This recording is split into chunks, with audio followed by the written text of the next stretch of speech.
said we on. They said we strong. They said we gone. We say that you heard right. We say that you heard right. We say that you heard right. We say that you heard right. They said we in. They said we on. They said we strong. They said we gone. We say that you heard right. We say that you heard right. We say that you heard right. We say that you heard right. I swear that it's imminent. I've been going so hard on my penmanship. About to go in and buy me a whip.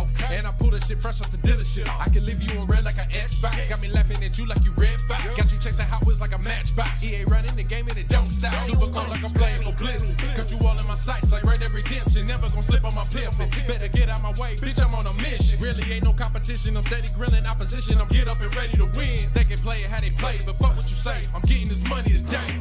Last of us like a dying breed. Down the ride like a noble seed. Fatality moves, I make it bleed. That's on any game, that's on any screen. Shut up and give me your money. They said we so lit.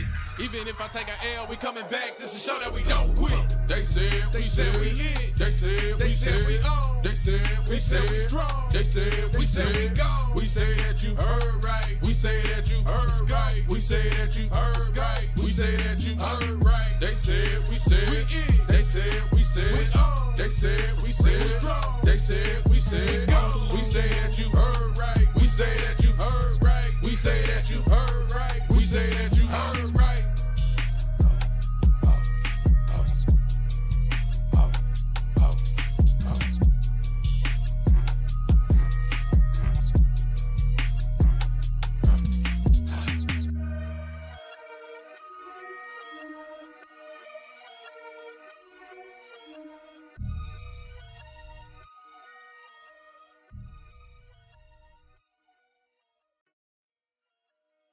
Hello.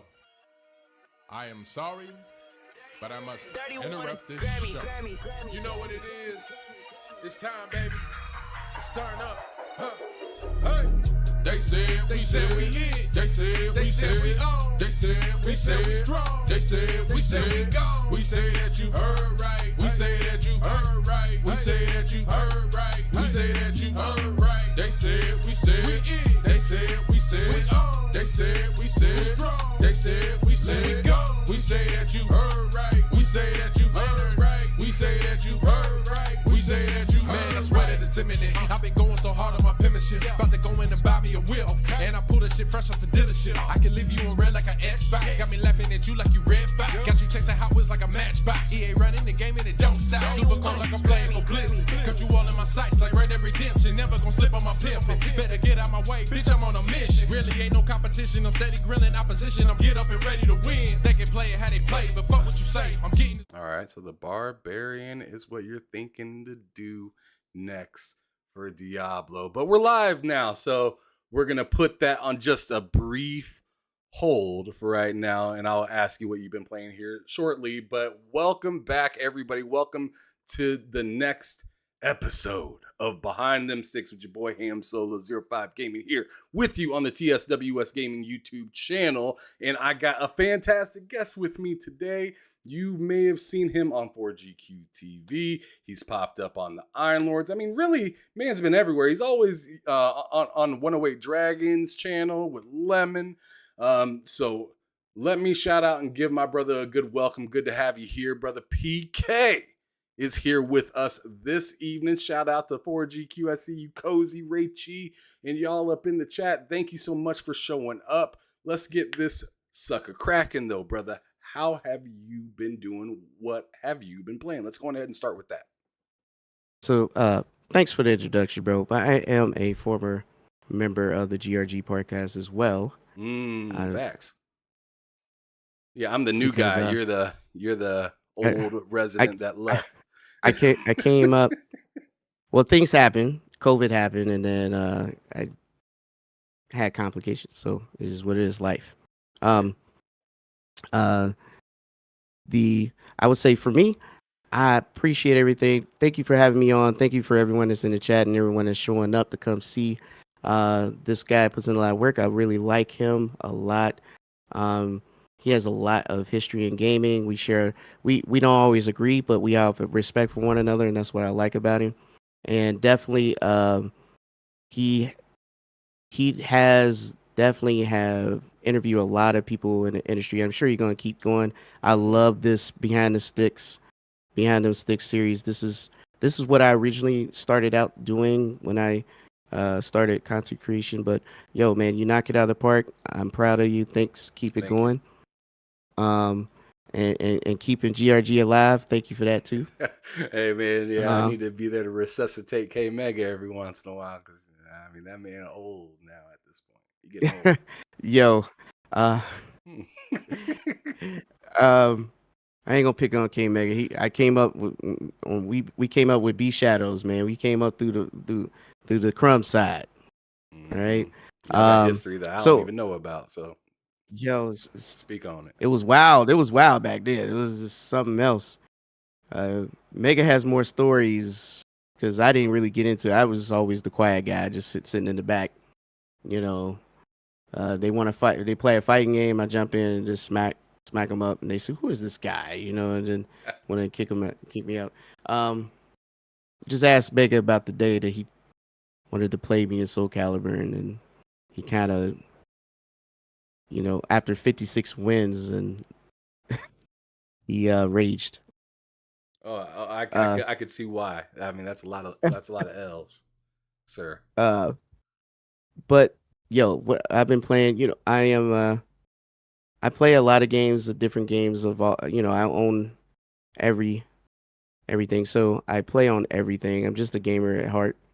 And I got taste just like everybody. You got taste. So lately, Vampire Survivors came out with a brand new update. Shout out to Cozy for getting me addicted to that. Yeah, thanks a lot, Cozy. So now I done got all achievements on Xbox. Now I gotta go to Steam, and then I gotta go to my phone, and I got them on all three. You see that? That's the craziness right there. That addiction is insane. At least it ain't on PlayStation. Not that it shouldn't be, but just for your time's sake. Well, see, I'm not hating on PlayStation. When I think about it, it's like this. I bought my games on PlayStation, but they did not carry forward. They wanted me to buy them again, so I just refused. And I just get it on Steam that I don't have to worry about that kind of thing anymore. There you go. Not that I'm against it, but just for me, it just didn't work out that way. I'm not razzle-dazzled by no big white piece of plastic. I still hold my ground, and K-Mega knows this. He should know this saying. We play games and not companies. We play games, not companies. That's my saying. So I don't take a side to say I'm loyal to this piece of plastic because do I got preference? Yeah, everybody does, but there's limits. I'm loyal to my pocket and what value I get more than anything. So if you bring better value, yeah, that preference can change real fast. Yeah, your preference can change real fast. I give you an example. I was always a Team Green when it came to the NVIDIA. And until one year I was trying to play Gears Tactics and they could not get the daggone drivers because they didn't support the game. They didn't support the game for 3 months. 3 months. That's a long time. I went to Team Red. They always had the drivers the day before the game drops, which is fire. Been Team Red ever since. Running 7900 XTX, and I'm telling you, I never look back. I'll never look back.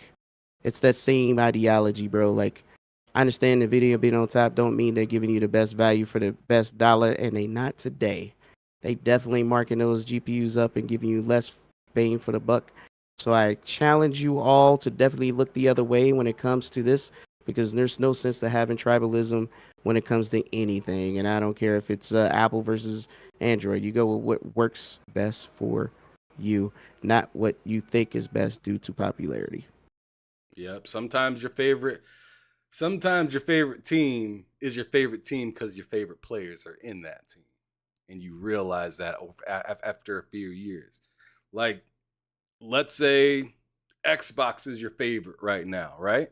It might be your favorite because of Phil. If somebody else steps in there and flips your whole company upside down, then you're like, I don't know how long I'm going to support said thing just because I've been rocking with them for the last 20 years. And and I get that because you're you're trying to support yourself, your wallet, your family, and everything like that. The company does not care about you at the end of the day. Right. You're just your dollar. You're a dollar sign at the end of the day. At the Right. end of the day, Right. with all that stuff. So I And totally see what you're that's cool. saying. And That's cool. Yeah. I mean, and plus, there's nothing wrong with walking your own path. Everybody wants to seem to team up and pretend they're cool with each other, but like, I mean, nah. The fact of the matter is, protect your neck, protect your own neck. You know what I'm saying? Protect your neck. It just is what it is. So if one thing ain't doing it for you, go ahead and leave it. You ain't in no relationship. You ain't married to that piece of plastic. Yo, it is definitely not against the law to own more than one console up in here. That's a fact too. It's definitely not. So, and that's why I say if you're a gamer, you just game. I mean, don't get me wrong. Like Final Fantasy VII, which fun fact, my host here, he doesn't like Final Fantasy, but that's okay. But 7, I loved it so much. I bought it on PlayStation, Epic, and then Steam, and I 100% everything but Steam. Doesn't mean I won't do it, just because I got caught up in modding. I had Master Chief in there. It was just insane. I was just going crazy. But the type of my history of gaming is like, I didn't even like RPGs until I played Chrono Trigger on the SNES, and that changed everything because I never sat down to have enough patience, because back then they didn't have voices, right? It was all kind of make your own voices up. Just subtitles. But Akira Toriyama, the guy who created and created Dragon Ball and does the art, he does the art for all the the Enix games, and especially Chrono Trigger. He created and designed all those characters, so that art was attractive. They got that hair. Yeah, so it was crazy. You got the spiky hair, all that good stuff. And when you pay attention to the narrative, it was like, man, I never seen this before. And then it has a time manipulation piece where if you do something in the past, it affects the future. But if you do it in the future and then go back to the past, that thing is still there. Or if you take something for the future, put it in the past, it actually gets stronger through time. And that was the first game I played that had 13 endings. I think it was 13. It was 11 or 13 is one of the two. 11 or 13 endings, and that was insane. So my brother and I, we did everything we could to play through that game. And don't get me wrong, because we love platformers from Mario, Sonic, all that good stuff. But that was the first time that something captivated me to the point where I actually cared about how this ending played out. And that's where I got kind of, JRPGs kind of brought me in when it came to that, because they got this stylish way of combat, and they have this this way of making any scene seem like a lot more is going on than what it is. So all that stuff is just attracting me there. So he says Vita, Persona 4. Yeah, Persona 4, I love that too. I'm gonna just put it out there. The Vita kind of upset me a little bit. I had like 2 or 3 PSPs, but Vita upset me because you had to buy the memory card to even play the game. Yep. And you had to buy their memory card. You couldn't just buy any. Yeah. Now and their you memory can card buy was some third-party ones, but it's it wasn't like now. that. Yeah. It wasn't like that back then, though. Back then, it was ours or nothing. Right, and that drove me insane because their cards were like 2 or 3 times more than a typical SD card or whatever. They're still not cheap. So, with that being said, it's not. I loved all my systems and consoles. I had the Japanese version and the American version, and I think one of your questions was what was my first console, and it was definitely NES. Yeah. Like, So yeah. I was gonna ask that. yeah.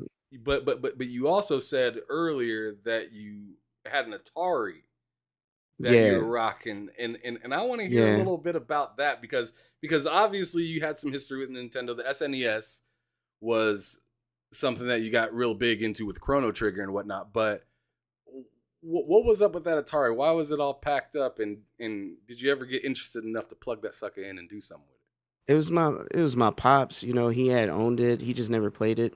Well, I won't say never. I don't know. The games were like the games we had was like there was Tank, where you drive around the tank and kind of try to shoot each other, and then there was a baseball game. Most of the games kind of look like dots. I mean, you wouldn't believe what they look like, man. They just didn't look like games. But back then, you had to use imagination, so you just had to believe that's what it was. Um, he had lots of little games like that, and of course, I was too young to understand it. But he just never had it hooked up. And then one day, he bought the NES for us for Christmas, and Mario just changed everything, and that became his favorite game of all time. Um, you know, my dad was an aeronautical engineer, worked for GE, designed all kinds of stuff there, all kinds of inventions come through him. You can look him up. This is no cap. And his favorite game was Mario. He was hooked on Mario. He could not stop. He was like, man, trying to find warp zones to take shortcuts to get to the end, all kinds of stuff. That was something special. So my loving for games came from him because of that. We shared a bond in that piece right there. Um, and when it came to the Atari, it still didn't capture that same, not for me anyway, because the joysticks was like this, and you had one button, it? Right. and it was like There's like no you're not, sh- diagonal either. and it was strong and stiff, It was like strong. you try to push, You feel like you're like gonna you try break to it push. trying to move. Yeah. No, you knew you wasn't gonna break it. You just had enough strength to push forward because it was just strong. Oh man, I Man, thought I those was gonna break analog the sucker. sticks. Them analog sticks was something else, I tell you. It Um, definitely didn't feel like the arcade sticks. That's for I real. think I think it had Donkey Kong. That was probably the better game that it had is Donkey Kong. But the other ones seemed a little like, not really something to capture. NES was kind of like that first one that did that. And like I said, I own all the games in consoles. Some of the people in the chat probably never heard of. So I continue with the SNES as the tradition, the Game Boy. I had the Game Boy first, and then Sega. So uh, I wasn't rich or anything. So my mom, you know, my pops passed when I was younger. So my mom wasn't about that like buying brand new stuff. So she got our Genesis from flea market. So we had Genesis, but my homie had across the street had SNES. I eventually get an SNES, but this is how it went. So we just go over each other's house and kind of play games and then make fun of whose is better or whatever, especially when Mortal Kombat Oh, dropped. facts. and Green versus Mortal red. Kombat didn't have no blood. It had sweat. We had sweat on SNES. We didn't even have fatality. And then he said, "Oh, but look at this Killer Instinct, right?" So we would go back and forth, and we used to go to the arcade. Arcade was awesome. Even had an arcade was like one of those things where you would go and everybody just hang out, but you get to try new stuff before it would come to console, like Ninja Turtles, X-Men, Mortal Kombat, and it would be like you pay like $3 or $10 or something, $10 for unlimited play for like a couple hours. It was awesome. With that being said, it was from that I eventually got into I got me a Super Nintendo and got into the Japanese RPGs, and then start seeing that some of those games just never came to the States. They had a lot of games that just never came over here, and so I got a Famicom, Super Yeah, I was gonna Famicom say Super system. Famicom. You got that little slender version of the Super Yeah, NES. and then I found out I didn't even need that because all it was a little piece of plastic inside the SNES that would not let you stick a Famicom cartridge in, but they all work. So I just took Tragic. some pliers and broke that little piece out, and and work. And the reason why I found is that I had a friend who's Japanese. Name is Kibo Hayashi. And if you don't know him, you can go look him up. He is currently still a friend of mine. He is he did the entire animation for Super Smash Bros, Melee, and Brawl.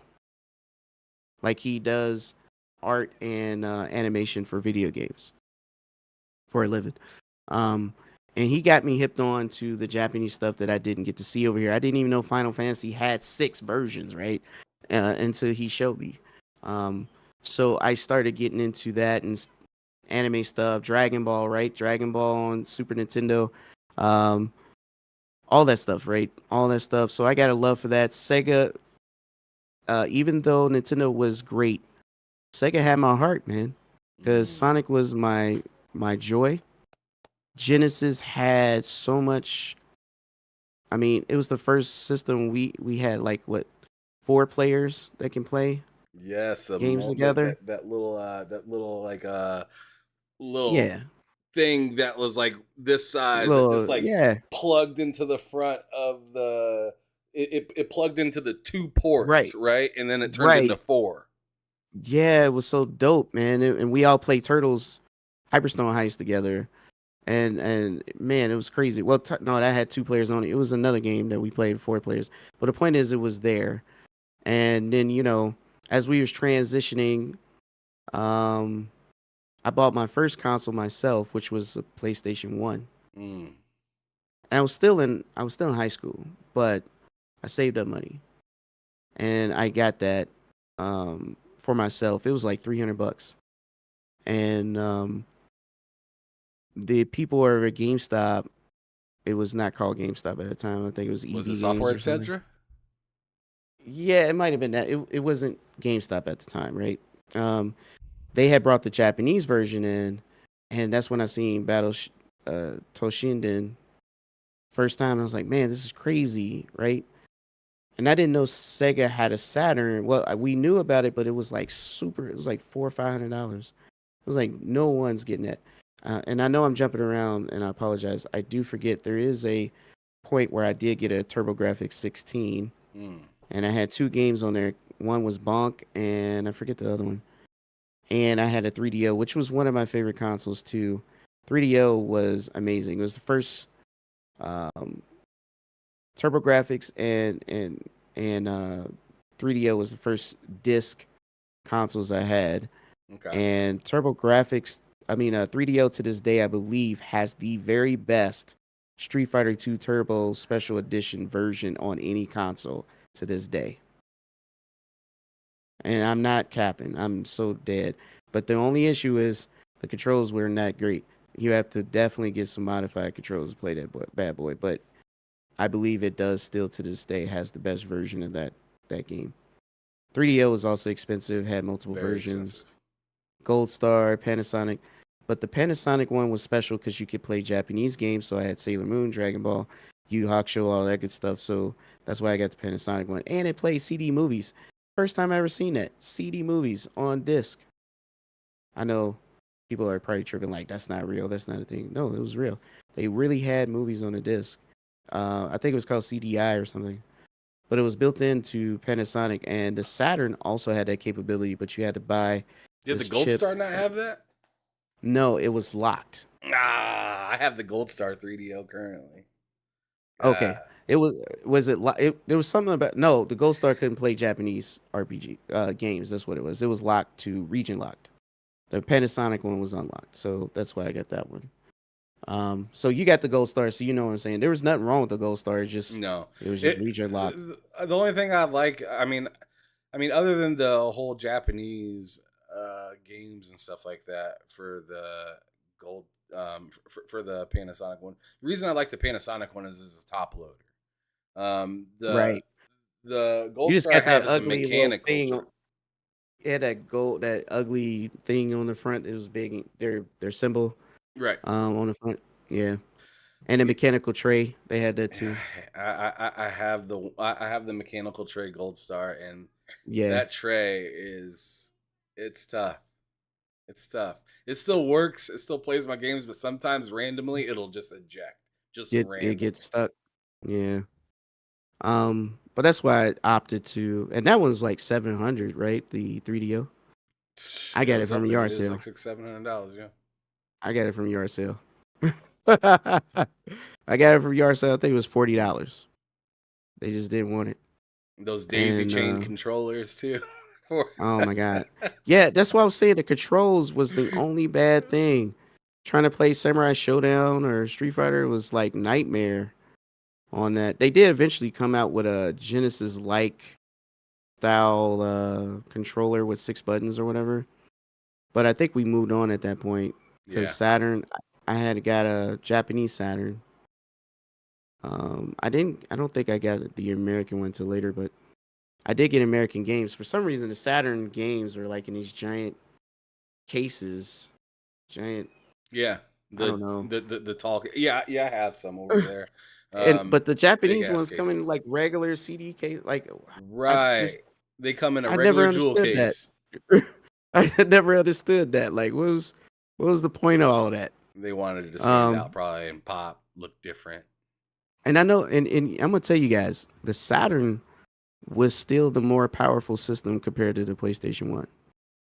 The PlayStation 1, if I was to play Mega Man 8 on the Saturn, Mega Man 8 on the PlayStation 1, the PlayStation 1 did not have enough RAM or memory to run all of the sprites that Mega Man had. So it was chopped up and it was missing levels. On the Saturn, they had this cartridge you stick in the back that gives you 4 megs of RAM. Right. And you had all the animation, extra stages, and everything, and the music. And it gave you more memory too. Like it gave Yeah, you more so memory I had to it on save. both. And I had it on both. So the Saturn was, in my opinion, more revolution. And it was And it faster. had a battery in it too. The Saturn had a battery Yeah. in it to save your games. You didn't have Yeah. like if you didn't have a memory card, If you didn't have the it would still cartridge, yep. save. It was definitely a different animal altogether when it came to that. And don't get me wrong, Sega CD was like the other piece of this Genesis that I had. Was the But it was like they had one game that went online. It was like the first game. It was Bomberman, but I didn't really have good internet back then, so went to Saturn. Saturn changed it all. Saturn had a few games you could play online, plus they had the ability to play CD movies. And like you said, you could save your games. It had, the first Capcom crossover series like X-Men vs Street Fighter, it came to Saturn because it was the only console that could pull off all of the sprites. They eventually got it working on PlayStation, but you were missing a lot of stuff. A lot of people didn't know, mainly because Sega kind of screwed themselves on their marketing in America, right? But if they would have if they put their neck on Sony when they first came out, they could have definitely undercut them and took them out. But you know how that went. All right. PS2, I didn't even jump to PS2 right away. I did get a 64 because Nintendo just finally came out with 64, and I remember going to Blockbuster doing tournaments on 64, seeing who could get all the stars for Super Mario, doing star, was it what is it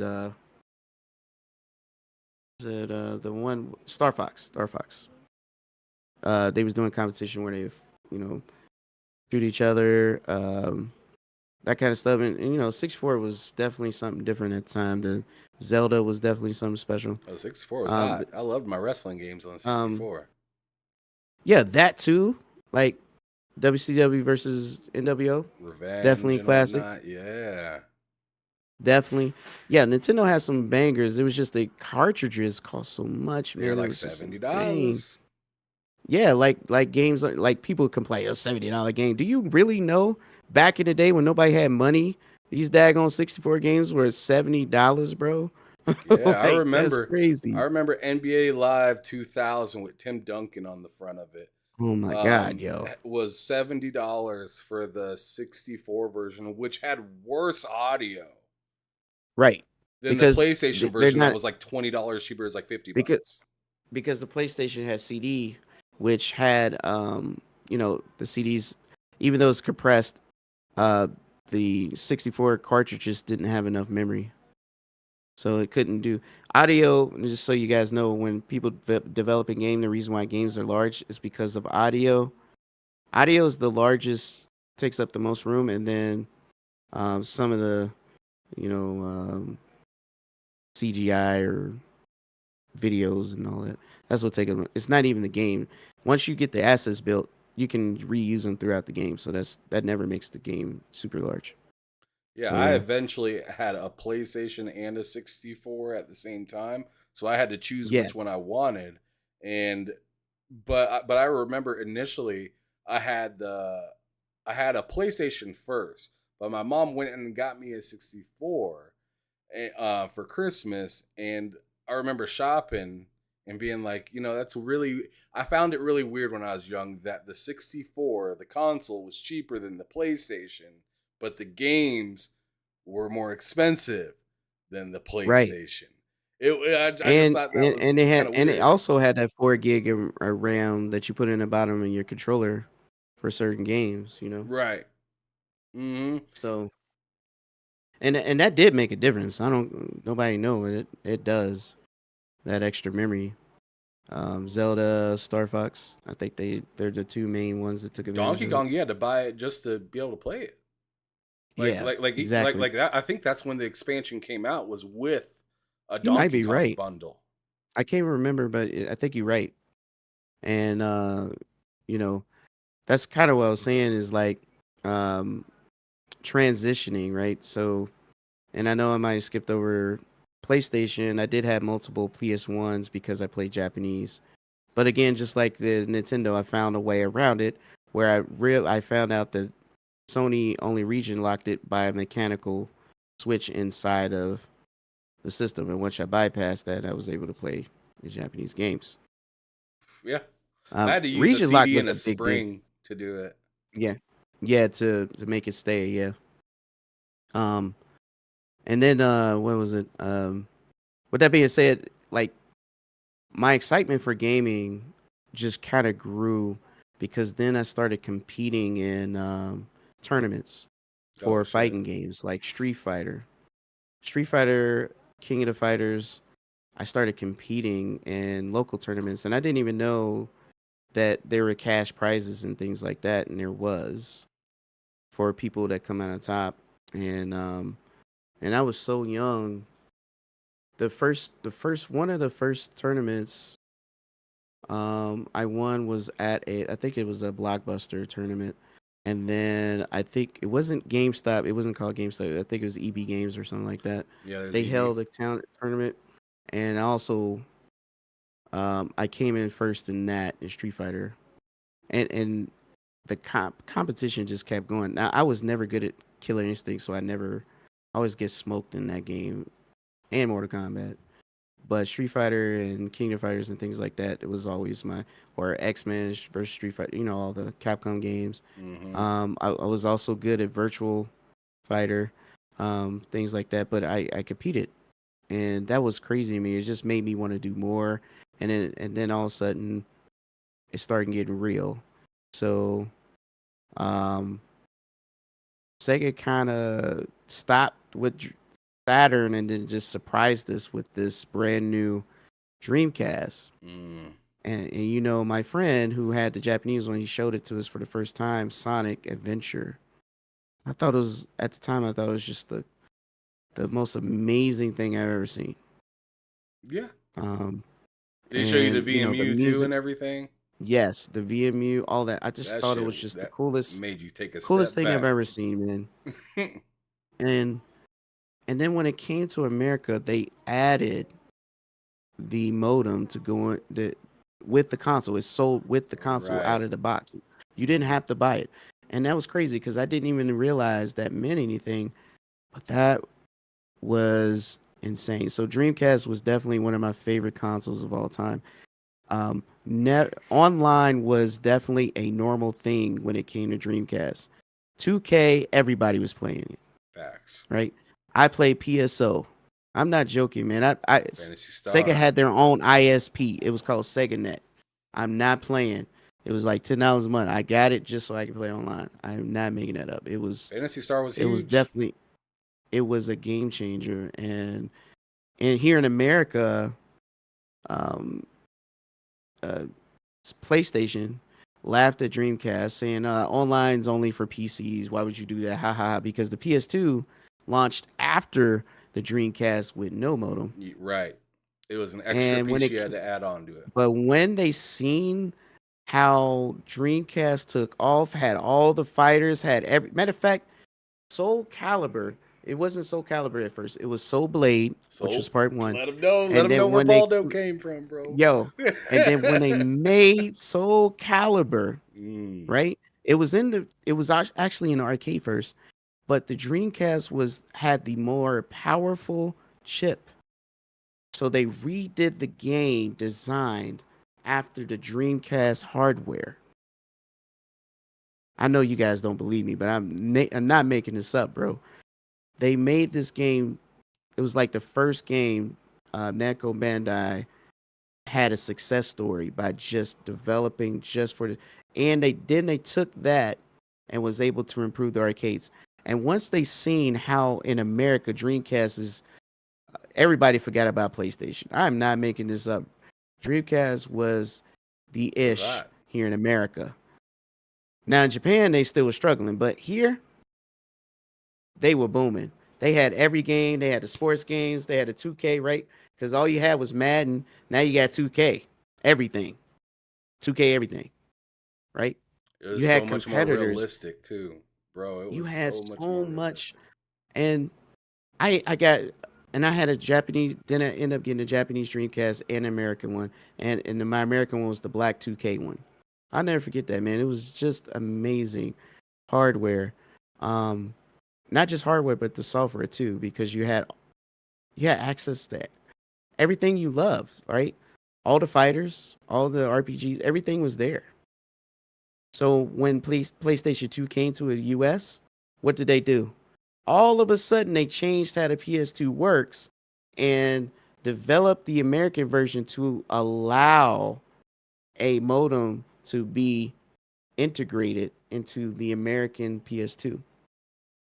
It didn't come with it at first, anyway, but it had the expansion to allow. Think about this. Whoever bought the original Japanese version in Japan had to go buy another console in order to play online.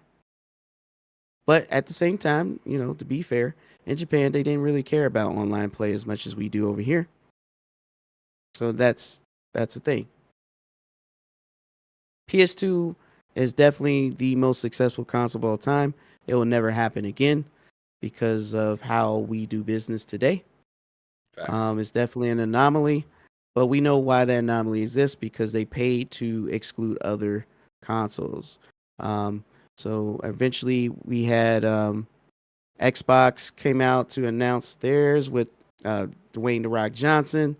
And we had the GameCube, right? Which game and- was dope.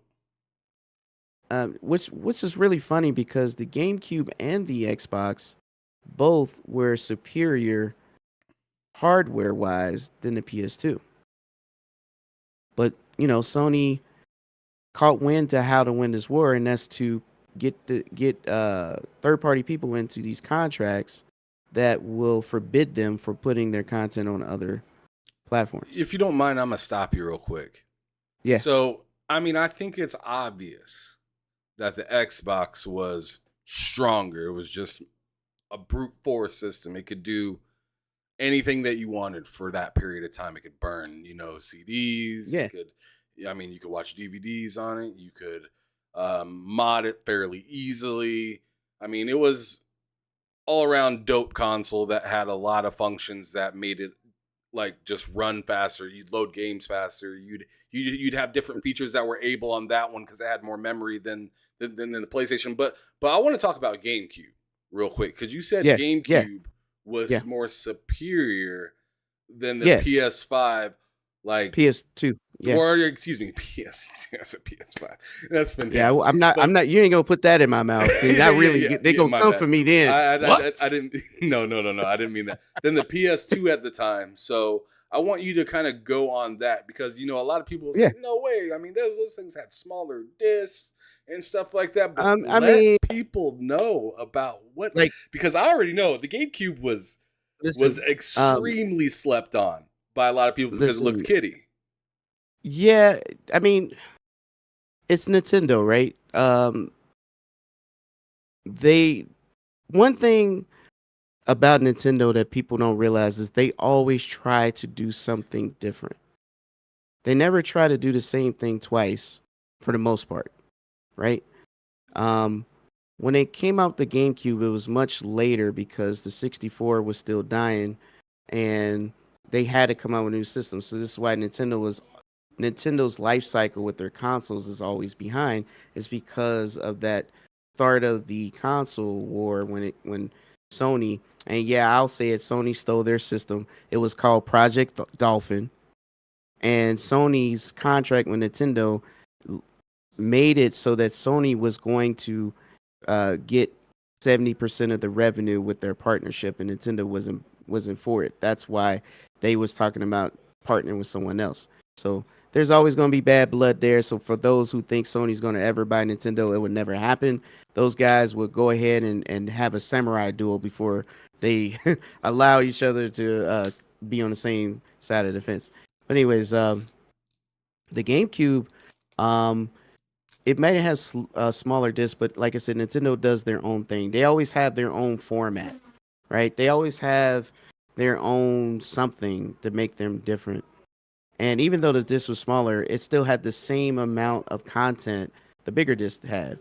It's just smaller, so when you do the write, they actually do a dual write on the disc. So it's the same game, same everything. It came with what, 4 ports in the front because, like I said, that's revolutionary when you can play together, right?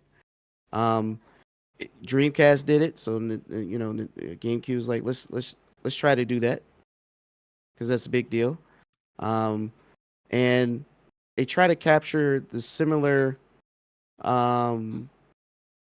things that make game. I won't say kiddish. When it comes to Nintendo, they wanted to do something that makes them stand out and different. And that's why they chose the format they did, the color scheme, even the handle in the back. Mm-hmm. But honestly, the GameCube had more capability than what we seen in the West. It literally had Talk about them ports. Yes, it really had the ability of an expansion to give a super big drive expansion for more accessories, ability to play movies, all kinds of things. And we didn't get to see it in the West mainly because you can talk about that DVD. Yeah, so like I think originally Zelda was a DVD as a game.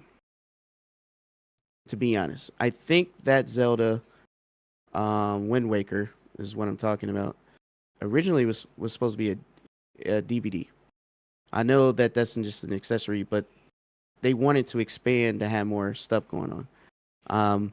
But if I could pull up a picture, man, it's crazy. It was a gold GameCube with the gold expansion on the bottom with the DVD. I didn't get it because I don't think it came to.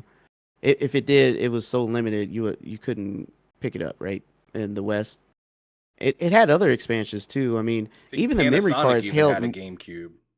Yeah, yes, it did. I do remember that, and even the memory cards held more memory, had more memory than the PS2. It loaded faster. It had the ability to go online. It just pretty much had a lot of. It even had different games, and for what it is, technically it was more powerful than a PS2. Technically, it was. And like I said, I think what really was hurting Nintendo is the deals, Sony leveraging their marketing power to get these deals so that they can squash the competition. Nintendo put out great games anyway, right? Their first party games is always what sold their system, but they were trying to get the third parties to come back. They did at some point, but it was really, really strong and difficult. But best believe the GameCube and the original Xbox was more my favorite consoles than the PS2. Even though the PS2 had a lot of the games that like Kingdom Hearts and things like that. They didn't go on other game. It was the simple fact that they were just higher quality systems. They just were made better. The PS2 had a lot of glitches. I'm gonna tell you that now. Yeah, your battery dies. I don't even want. I could go on and on. The PS2 had a lot of messed up things. The best thing about it is the DVD came in the system to play out the box, whereas on the Xbox original you had to buy the remotes. It was like $30, right? And let's be real. Peter Moore, who came from Sega, who was the president of Sega, came over to Xbox to help them get their gaming division off the ground. That's why the Xbox and Sega has so much history. They do. Their controllers, their games, their online capability, all these ideas, man. I'm telling you, all these things. They have a really good relationship with Sega. Always have. This is why I hope that they join Team Green in some capacity, right? But when you think about it, I'm gonna tell everybody now. The Xbox was something that we've never seen before. Mm-hmm. It was the first console to have a hard drive. Not a memory card. It had memory slots. Yeah, not a but battery. Right. But it had a hard drive. And it was not a small one. I think it was 8 gigs. Was it 8 gigs? 8 or 10. It felt like a billion back then. But back then, that's a lot of space because It felt like a the memory billion. cards were only, 32 megs or something? Yeah, 24, 32? well, that was the. I think that was the 360 memory cards were like 32. Oh, okay. Well, I'm giving it too much credit, but back then it was 8 megs for the PS2. Don't go. Yeah, and you're looking they like had 816. I think towards the end of the generation they did have a Yeah. 32 fat. So when you look at that and then a PS2, and this not only has a hard drive, but it has a better CPU, so it load games faster. And guess what? You already know I love to compete, right?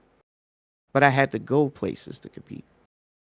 And then they had this thing where it's like, I tried this game called Mech Assault, and if you buy the headset, it comes with Xbox Live. And I was like, what is Xbox Live? So I bought the headset. And Xbox Live was their online service. And at the beginning, Xbox Live was free as long as you bought the headset. And I played Mech Assault. Never played this before, this type of game. And I just fell in love with the game. And Game Battles started. Game Battles started then. And we had our teams and we were competing Game Battles for Mech Assault, Crimson Skies. I mean, it was going on. And what made me addicted or a love is that I was doing the competition from my home. Talking to the homies all over the world. This is what makes gaming dope and amazing. Is that introduced me to the ability to create friendships, bonds, and relationships with people, not just next door anymore. All across the world. My first Xbox Live friend, still my friend today. I met him on Xbox, on the original one. He lives in Orlando, Florida. Been my friend ever since, bro. Like, that's how long we've been playing together. And this, I think, is the misconception or the change or the pivot on how our parents think that video games rot your brain, it's just a kid's thing, and, it's not.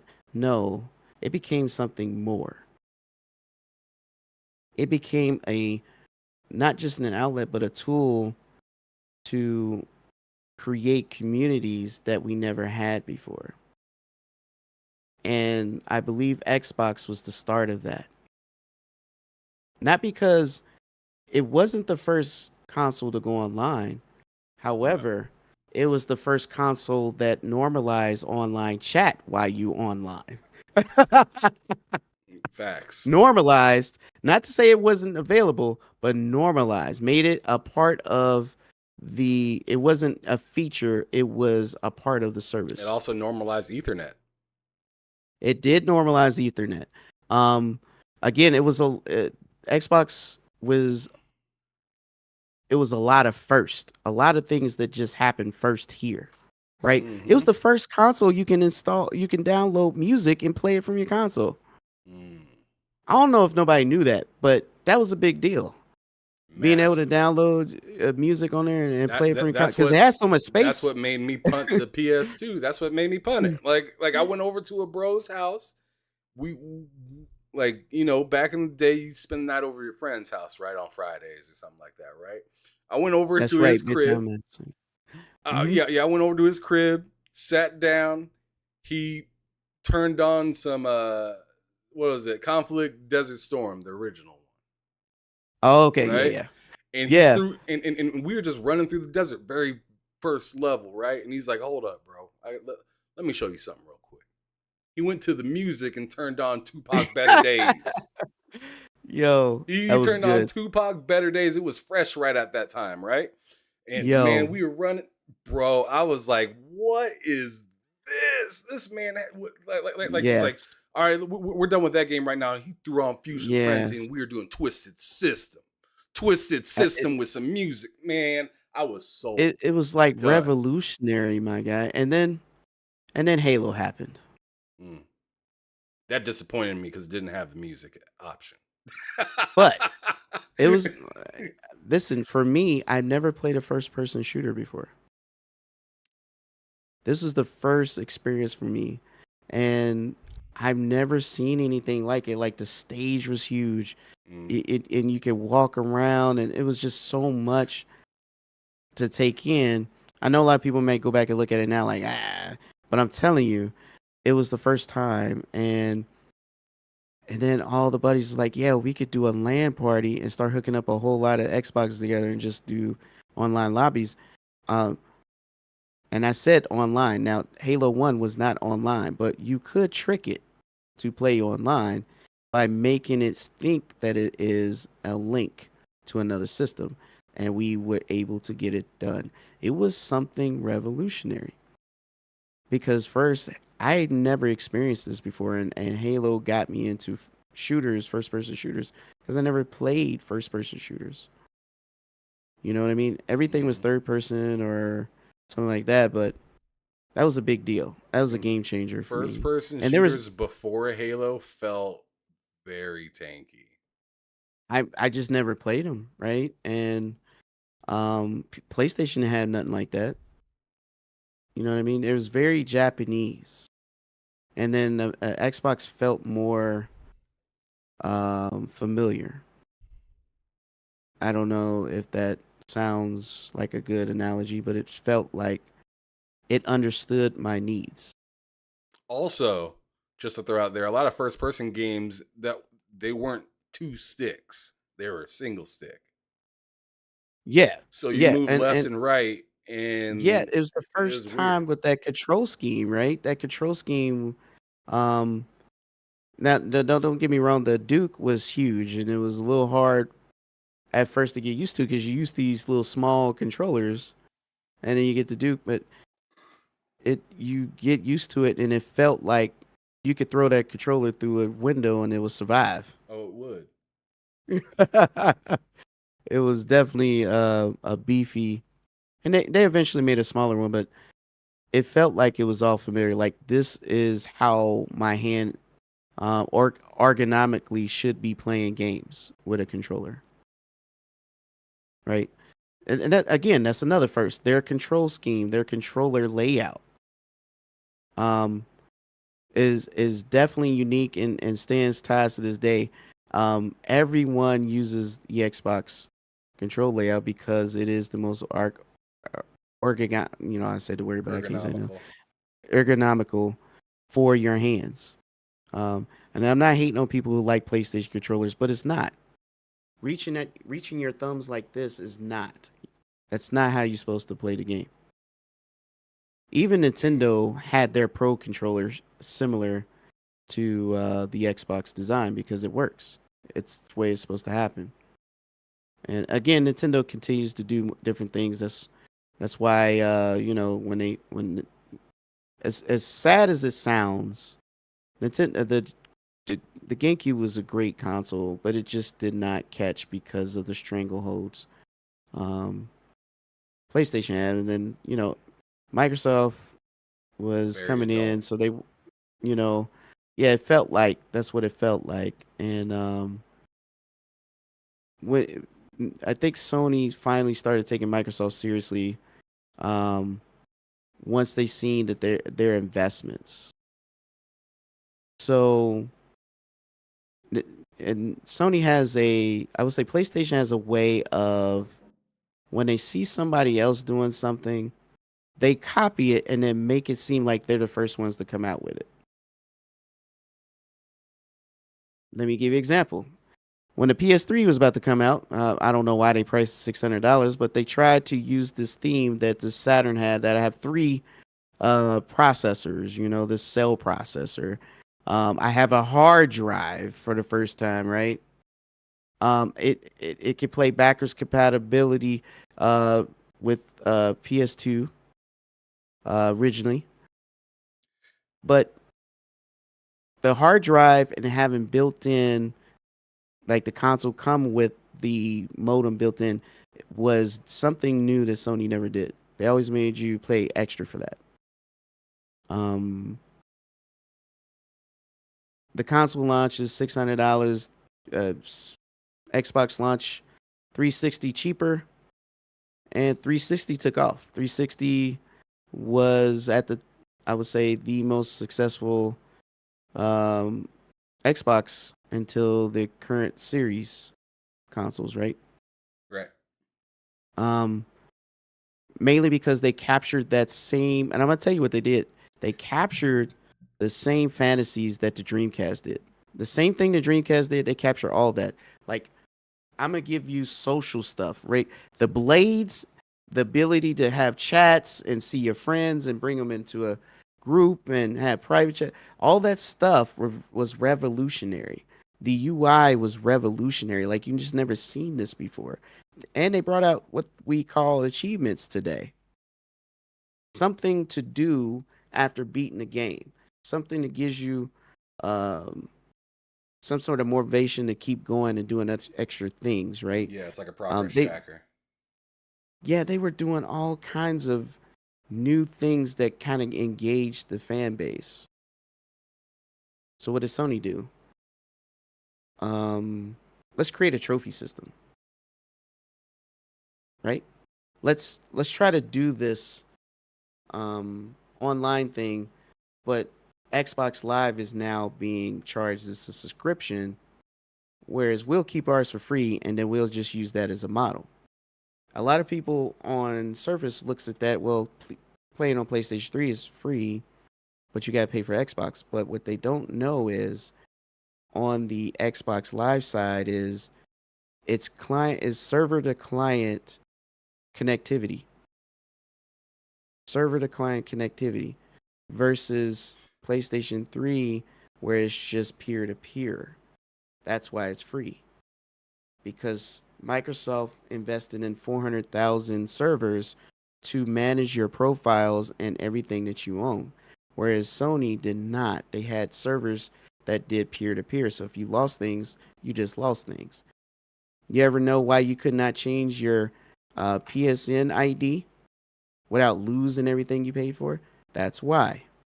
That's an interesting thing to bring up, because I've heard of many people say I can't change my name without losing everything. Right. Or my current or like my buddy Matt currently, he's like, I really hate my PlayStation name, but I'm scared to change it because I might lose everything.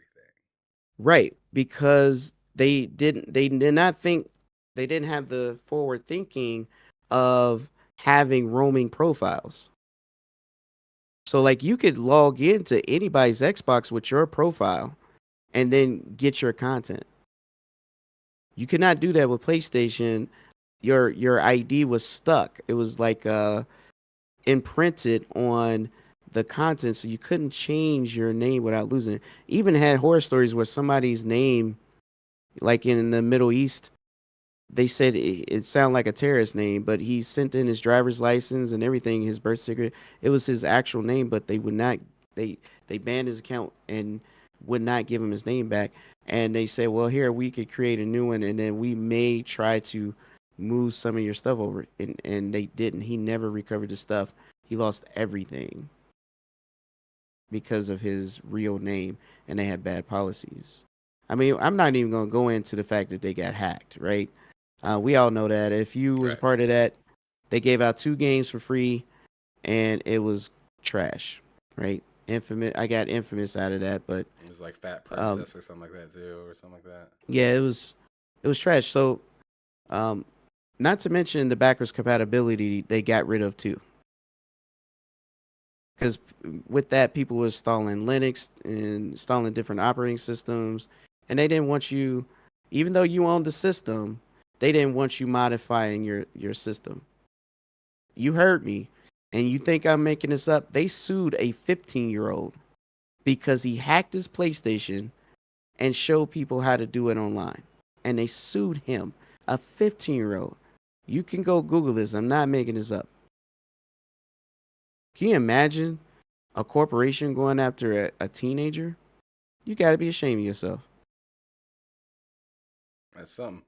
That's something. But on the 360, you had these things, and Sony been trying to mimic and catch up since the Wii happened, and it was something that Nintendo. It was a different thing. Instead of trying to compete with power like they did with the GameCube, because obviously the GameCube was more powerful than PS2, but it didn't matter. They came out with something less powerful than the other two and just focused on something different. They wanted something where anybody could pick up and play without any training, including old people. And it was successful. It was not the prettiest console, didn't have the best graphics. It still had good games, but they successfully captured that audience, which is the untapped audience, the audience that don't typically play games. That is what they did. They was able to capture the casuals, the grandmas, the papas, the moms, the dads, the cousins, the people at work. They literally had Wii's in the business office, in your It's like doctor's office. nursing homes, bro. Yes, no joke. And I can't hold you. That was very, very smart. They actually surpassed both PlayStation and Xbox when it comes to sales, even though they didn't exactly have the same games. So Nintendo finally found their niche. They actually lost. They actually lost the ability to have some of the titles that they previously could do just because of their control scheme. Well, and the fact that their system wasn't powerful enough. That too, yeah. But that didn't stop them. And with that being said, motion controls, since that was the main thing, who decided to come up with a motion control next? PlayStation. Nobody remembered with the move because I remember. Yeah, with the balls and all that. Even though it was nowhere near as engaging or easy to use like the Wii's. Come on, man, it was pretty bad. They wanted to try and capture some of the market share that the Wii had, but it was impossible because one, their machine cost more. The Wii came with a game. It literally launched with a game. Yeah, the Wii Sports, man. It's like it was hard to compete. The value was just too strong. And not to say that the other consoles didn't have nothing to offer, but when you think about it, it's the entry point was so low. It just made sense. And don't get me wrong, I owned all these. Oh, all of them. But I'm just making an example. The PlayStation was kind of lagging because a lot of the games wouldn't work. A lot of the games wouldn't work because it was hard to program to, and processor and stuff like that. Yeah, so what they would do is they'll make the game on the 360 because it was easy, and then port it to the PS3. Dig that.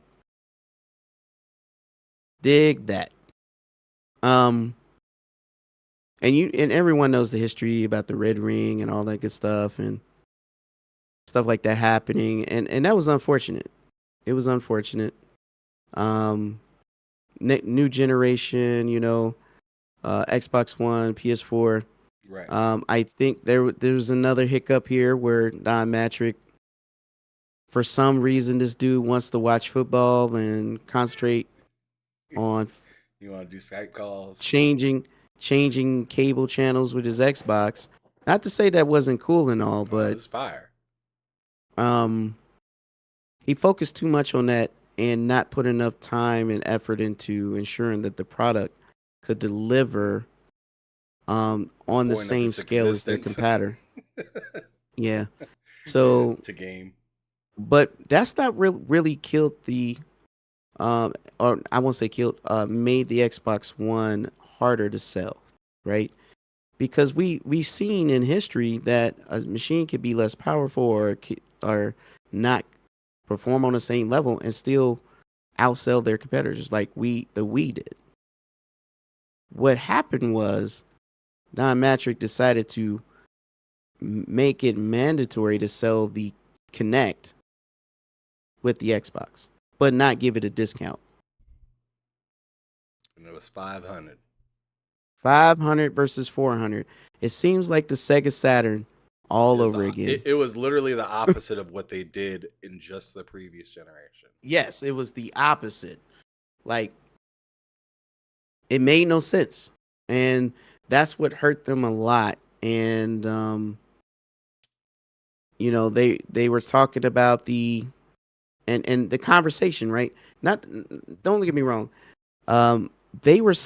What they were saying is true because Microsoft is always a forward-thinking company, so they see trends before they happen.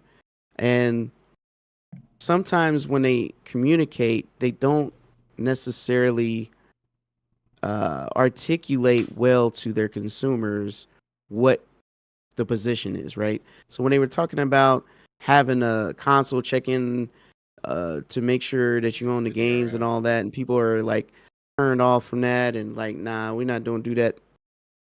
Anybody tell me today, what do you think your console does now?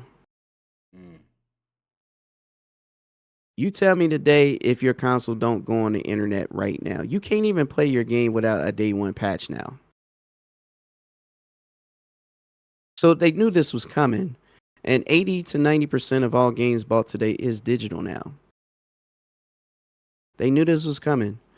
But they just had the messages wrong, and PlayStation, rightfully so, capitalized on the message. Even though they're doing the same thing today. And the PS4 was my least favorite PlayStation. Really? I'm just being real. It was my least favorite PlayStation. And the main reason is, and I won't say the main reason, there's lots of reasons. I mean, I don't want to go on forever and just rant on it, but a lot of it is that they tell you one thing and they do another. And that has been their, it has been very obvious since the PS4. They definitely did that a lot in the PS5 generation. They did it so far. I mean, they did it in the PS3 generation, but in the PS4 generation, it was the misinformation is unreal. They literally told people if you play Spider-Man, you're playing HDR. The PS4, not the PS4 Pro, but the PS4 was not capable of HDR. It was physically not capable. It was impossible. But they told people to make them believe that they had. They also told people they could play 4K. They also told people, and the PS4 Pro didn't even get to 4K most of the time. Just like in the PS5 generation, they said you could play 8K. There was only one game to play 8K, and it was an indie game. The Tourist. All right, you're not getting 8K gaming out of a lower power console if the Series X can't do it. All right. I understand that most of us are console gamers, and a lot of the specifics and technical details don't really mean much to you. You're just trying to go by what they're telling you. But I'm saying is some of it is just buzzwords, and that's just the truth of it. Um, I'm a gamer at heart, and the games bring me to the console. And if all you're doing is selling me a dream, and there's nothing here that keeps me interested, then what am I doing? That's the biggest question I have, right? What am I doing? And I'm not saying PS4 didn't have games, but they started making all their games play the same. So it felt like it was the same game with a different skin. I don't care if you're Horizon, I don't care if you got a War, I don't care. You know, all of this played the same. Same controls, same everything. And I started getting bored because now they focus so much on showing me cutscenes. I'm playing the game less and watching the game more. I don't like that. I'm not enjoying myself because I'm unengaged. I like a good story, but let me play the game, right? Cutscenes is cool, but I kid you not, anybody play Uncharted, you know that the first 3 chapters is mostly video. You tell me I'm lying. It's a fantastic game. I like Uncharted. No, I ain't saying it's bad, but look at how much you got to watch it before you can actually do anything. But anyways, with that being said, this is my journey, and I'm sorry I'm taking you guys through my journey. That's the whole point of the you show. know, Don't apologize. Yo, no reason I'm taking you to the consoles, and I'll tell you my games, like my favorite games of all time. That's that. We'll get to that, but just Yeah, continue on doing what you're yeah. doing. You're So, fine. PS4, and quiet as it kept, I really did like the Xbox One. Killer Instinct just blew my mind. I just never seen anything like it. I mean, still to this day, it craps on a lot of fighters. Its online netcode is by far the greatest ever created, and that's why everyone is copying it today. That that uh that netcode was revolutionary. Um, and none of the Japanese used it, which is crazy. The first one to ever use is Guilty Gear. Rollback netcode was not a thing on Japanese fighters. It was on Mortal Kombat and Injustice. After Killer Instinct Revolution, oh yeah, the American fighters picked it up, but Japanese fighters no. They still stuck with that free peer-to-peer stuff. That was not great. And I'm a competitor, so that stuff means something, and you just could not think playing a tournament online because it was impossible. The netcode was too terrible. You have to be in person. We're at that point now where you can be online because we are beating online now. Most definitely. But the Xbox One was dope. I mean, it was huge, but I felt like they were definitely trying to do something at least a little later. I know when Phil came in, they changed a lot and got a lot of the hiccups that were plaguing it out of there, right? Right. And some of the hiccups was like the UI, trying to make it Windows 8, having these apps. And not to say it wasn't cool to have a Snap app, but it didn't. Trying to make it just didn't work well. Wow. That was the problem. It just did not work well. If they had did a lot of testing to make sure it works, then maybe people went. But what it was is when people transitioned from the 360 to the Xbox One, it wasn't that they weren't expecting a new UI. I mean, we were all expecting it, but it was so foreign on how to use your console that nobody wanted to do anything anymore.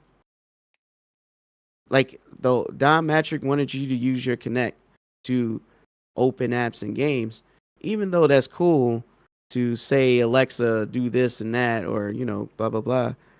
It just wasn't ironed out right? It just wasn't. And the console wasn't powerful enough to,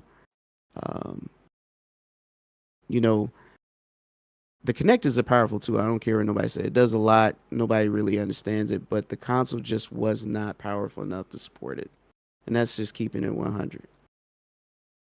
Yeah, there's a reason that like radiology and stuff like that still use like Connect and stuff like that. Yeah, Because it was a it's powerful really, tool.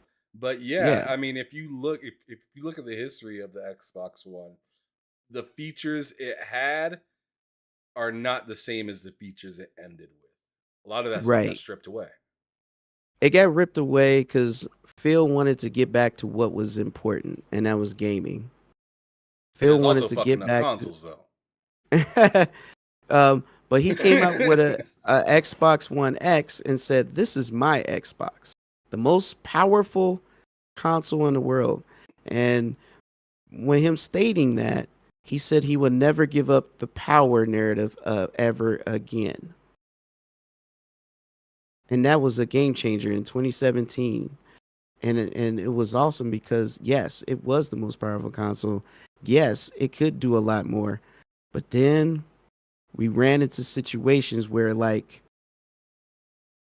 Sony was playing their mind games. They know that PS Pro cannot compete with a One X. So things like Destiny, even though the One X could run Destiny at 60 frames, they paid them to do parity so that if it can't do it on PlayStation, don't do it on Xbox. That type Right. of stuff happened a lot where they will get the even though the Xbox One was far more powerful, parity was a thing. That was Sony's new let's drive home on this kind of thing. And that really irked my nerves. Not because I hate Sony PlayStation. It's more like I'm a gamer, so you're going to limit my experience, my possible experience, because you don't want to compete and you don't want them to compete against you. So it's no longer about competing for my money. It's about trying to eliminate or scoff and limit the competition from exceeding. Okay. Right? That's Right. that's the way I view this because a lot of it made no sense. The technology and the capabilities there, but the software just couldn't do it because there was parity. We get to this current generation. Right. I opted out on buying a PS5 this time. I did not buy a Do you still PlayStation. currently not have one? I still currently do not have a PS5. Ah, Um, what? I thought the, you was the rocking with way all I the guns. What the way happened to the I've PS5, bro? so one thing is, again, they keep following up with this narrative of I'm gonna tell everybody what I want them to hear, right? This is an AK machine. All the games are built for the PS5. We believe in generations. God of War still plays on my PS4. Spider-Man still plays on my PS4. Do you see where I'm coming from? Yeah. That's what I was getting to when I said this generation with the PS5. They said the same stuff because of the whole generations It's and like, the backwards compatibility. Now they're yeah, now all now they that got a team on nonsense. it, and And they're just late to the basically party on a lot of stuff because they said they weren't gonna rock with this, and now they are. right, because they knew that the games were not designed for the PS5. They were designed for the PS4, but upscaled and optimized for the PS5. Because if it wasn't, then you wouldn't have a PS4 version. Simple. It is that Not to simple. mention, they the series. Phil came out with a new mode. Right, it's two consoles now. Uh, More of a entry level and a premium level. Both play the same games and have all the same features, except for one has a disc tray and one doesn't, and one is more powerful. But essentially, everybody should have the same experience. And Sony decided to come out with two as well, but a $50 difference between a tray and no tray isn't really nothing. Um, But the power narrative continued as the Series X is the most powerful console, and it's so far leaps ahead. It comfortably is underclocked. You heard what I said.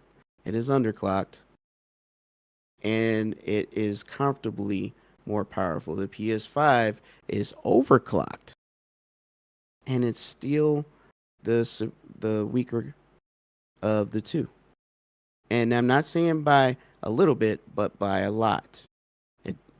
This time, Microsoft partnered with AMD, who they was going to buy at some point, decided not to, but AMD to create this new feature set and a new technology. I won't get too far into it, but I'll just say they created something new to ensure that the consoles had the ability to last for 10 years. And I say that because the architecture of RDNA, if you think about how PC gaming is, this is for the people that play consoles. A lot of times, people don't upgrade their PCs to play the newer games. They just lower their graphics levels and things like that to make it work. Right?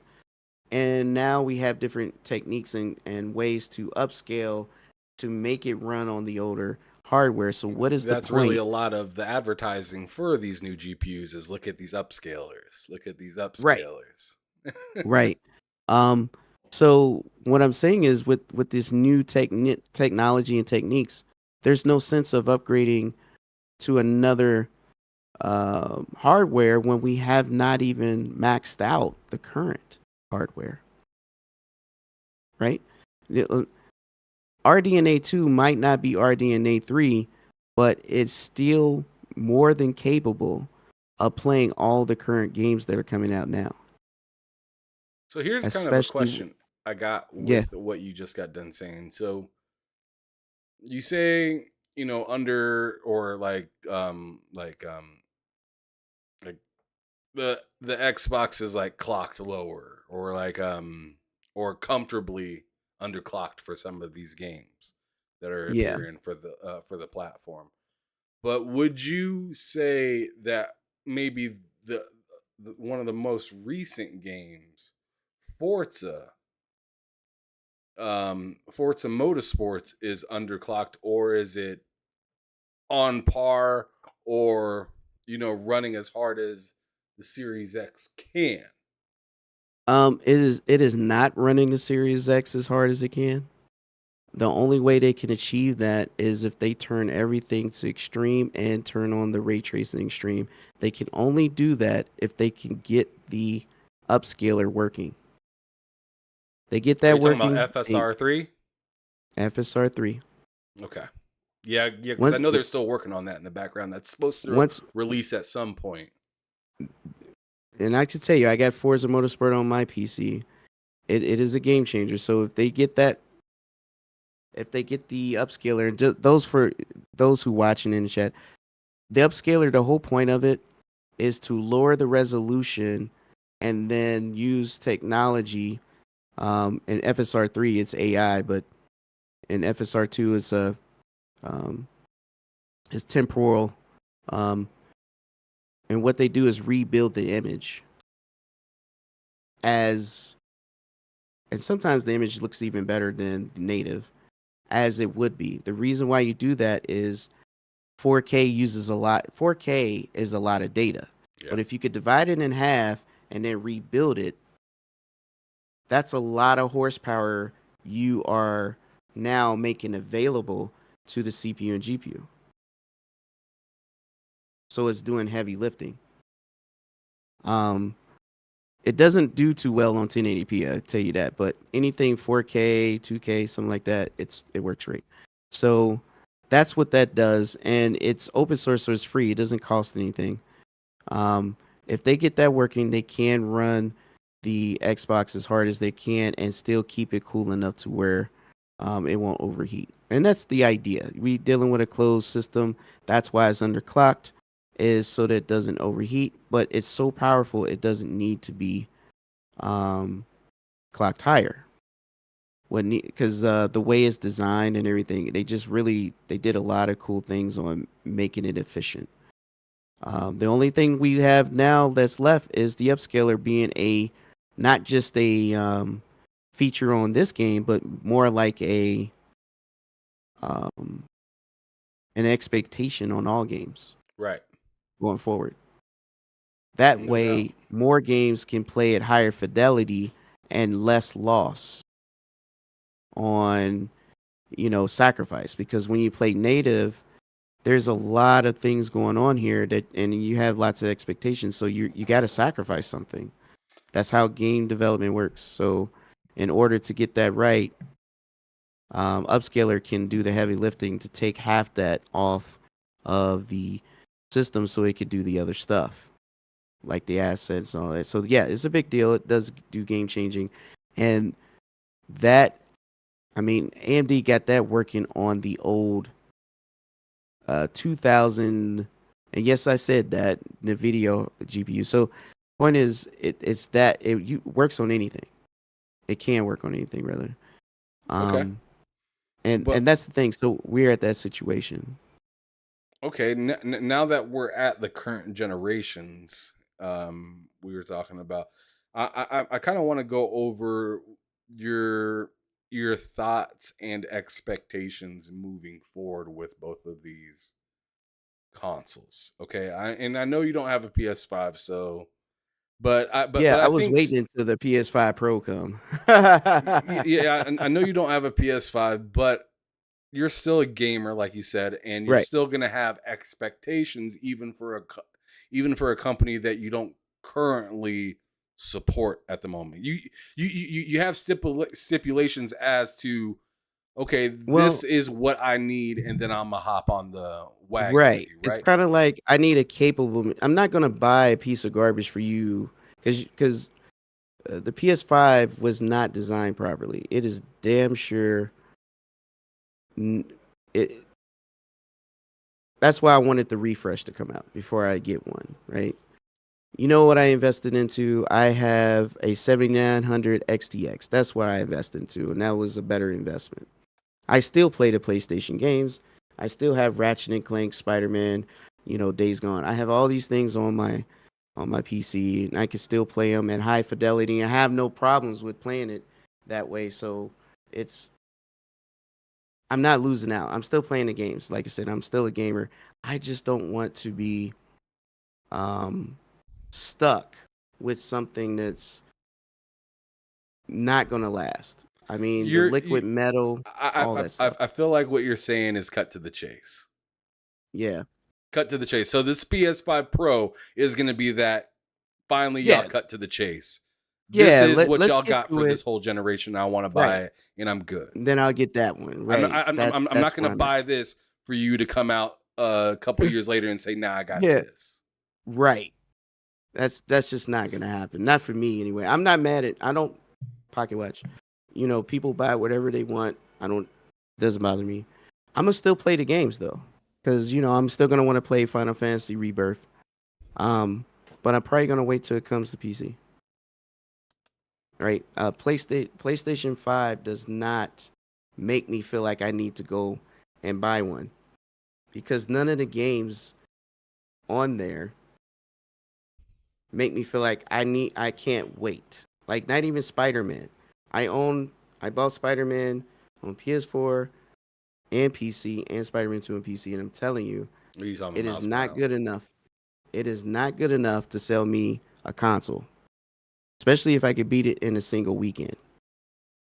And PK would do something like that. In case y'all don't know, this man is out of his fucking mind when it comes to playing a game. If he wants to have it done in a short period, it will happen. If he wants to drag it out, it will happen. It's just but he is very fast paced in this stuff, and like I said, it's very much like the console conversation we were just having about the PlayStation 5 and just cut to the chase. He's very much the same way with the way that he plays his video games. He's just like, just cut to the chase. I want to get all this shit.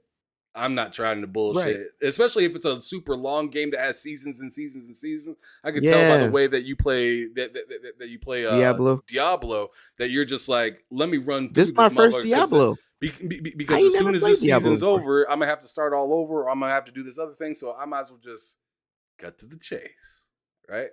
Right. And that's amazing because that was my first Diablo. I ain't never played Diablo. Diablo 4 is my first Diablo ever. Never played it before. Yeah, And I think it was dope. it is dope. It's a really good game, and it's just insane with all these other games that are coming out this year that you have to really grind hard and fast for a year like this if you want to be able to attack other stuff. You can't just get caught lacking Yeah, so or hanging out.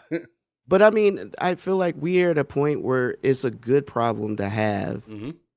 to Very good. have choices because we didn't have that before. And Not since I like think it's 2010. okay.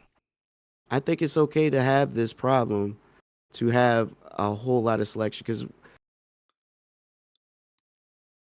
this point in gaming, remember back in the day, I told you some games never even came to the West. And there was a lot of them. It wasn't just some. It was like 80% of them never came to the West. So we just never seen it. It's not like that anymore.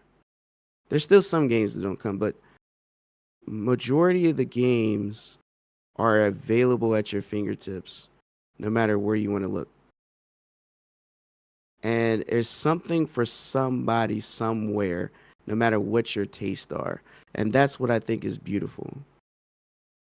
And look at our community. Look at our journey. We're going to conferences. We're having interviews. We're doing this right here. Content creation. We talk about, we give our opinions. We meet and talk with people in the industry. I would have never dreamed of doing these things and being a part of this. We have definitely took this to another level. Yeah, And I think, no, continue, go ahead. continue. Finish what you're saying. I just think that um, the way I view it is we are limitless. And when I say we, I'm not talking about the companies. I'm talking about us as gamers because we are pushing them to give us something that we want to latch on to keep it moving. We are challenging them, us. You know, that's they're doing it for us. So it's not a kid thing. This is real. People make money. This is their jobs. This is our jobs, right? It's everything. This is a real deal. This is something that I don't think no one's seen coming, and we're going to continue to push that boundary because we don't see when we're in our games, we are dreaming, imagination. It's not. We don't see any limits, so we're going to keep on knocking the walls down. That's the way I see it. I think it's No, and I amazing. love it. I love it. And actually, I'm going to use that to transition because I think that's perfect. So you were just talking about all this like content creating and like you didn't see it coming and some of this stuff you would have never thought, yada yada. I want you to go back, back to, maybe even before like, you put your name as PK on a content creation site or something like that, right? I want you to take me back to that time before and just tell me why or what walked you into this circle that is, being a creator, writing, talking, going to events. What were you like and when did this kind of occur, I guess?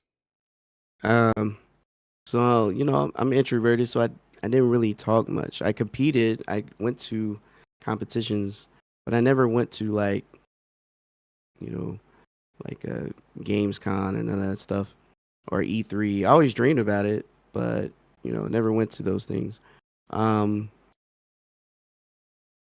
and as I'm you know uh, going through YouTube, now I found this channel, guy named B Shadows, and he had videos. I think it was 45 minutes. I ain't gonna hold you. I literally was he caught me because he had a way of, he would talk, but he would create another voice. It was him, but it was another voice, and he would talk to himself. And it was something unique. I just never seen it before. And it would be him talking, but he would have a conversation with himself, and it would be a whole different voice. And he did these. It felt like documentaries, and he was educating me on things I didn't know.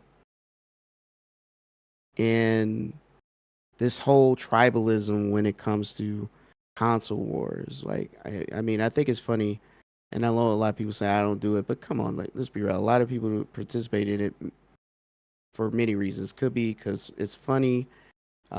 Maybe some of them take it too seriously, but point is, I think that's the real know, problem, is the whole too you know, serious part, because it's all yeah, fun and games until you start right, getting personal. Then it's like, what are we right, doing? right. So I'm just saying, don't give me that. You know, you dip and dive, you know, to have fun and punch jabs. Come on. Um, but he showed me a side. He had this content, and he showed me sides of the industry I didn't know because he worked in the industry. I think he worked on NBA 2K Live or something. He did some kind of development. I can't remember, not 2K, but NBA Live when they had it, right? And it changed my mind. And he coined this saying because the video ended, play games and not companies. And I was like, man, that is bars. And then looking at who he collaborated with, you had, you know, that's when the 100s, the K Megas, the I mean, the crumb side of the YouTube world where they would literally invite PlayStation, Xbox guys on the same podcast or whatever, and they just go at it. Right. Like they literally throwing shots and Ding, ding, trying to ding. win Right. arguments. Huh? I said, ding, ding, ding. Right. Yes, it was. Now, don't get me wrong. I'm laughing and I'm entertained, but yes, some of them took it to the point where they took it personal. Yeah. Here we go. Um, There we go. but and then K Mega seen that I was in the circles and all them K Mega 100 B Shadows. He seen that B Shadows invited me onto his podcast where K Mega was.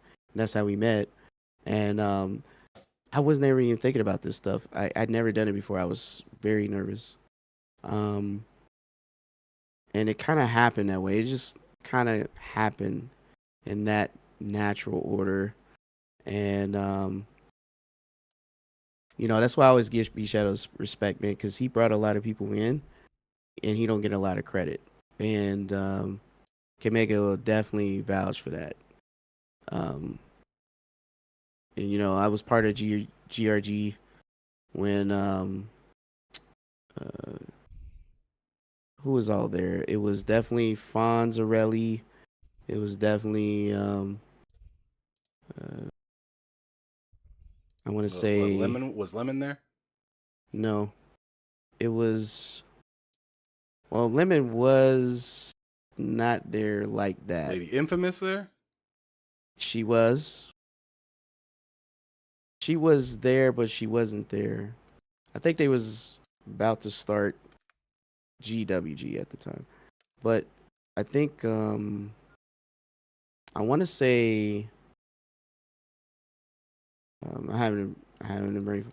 Who does that show on Monday night? I forget. I want to say Dealer was a part of it. I know he had a lot of people part of GRG. That kind of did their own thing afterwards. Sometimes Dealer comes back on the show, whatever. But yeah, so in these circles, meeting all these people, seeing how they are, because they're characters on YouTube. Just to let you know, most of the time these guys do shows. These are characters. They're not their true personality. behind the scenes they're a different person. And I had to learn that. I didn't know it I was didn't know they that do this either. for entertainment. Like they Whatchamacallit, literally Tim Dog had to cause tell me J Dub was just a whole character. It was just a Tim whole Dog knows a character. lot. And I So was you just like, listen to oh shit. him. And then Tim Dog J knows a Dub lot. told me himself, and I was like, oh shit. Like Yeah, like what Crap Gamer, he's not the yo, that's a persona. That's not the real guy. I'm just being real. Like these guys, they intentionally either create drama or have click videos just for engagement. That's not who they are. That's a character. Um, but yeah, I got into that. I started learning content creation, hooked up with Graphic God and met clowns and all them, and we kind of took off. Um,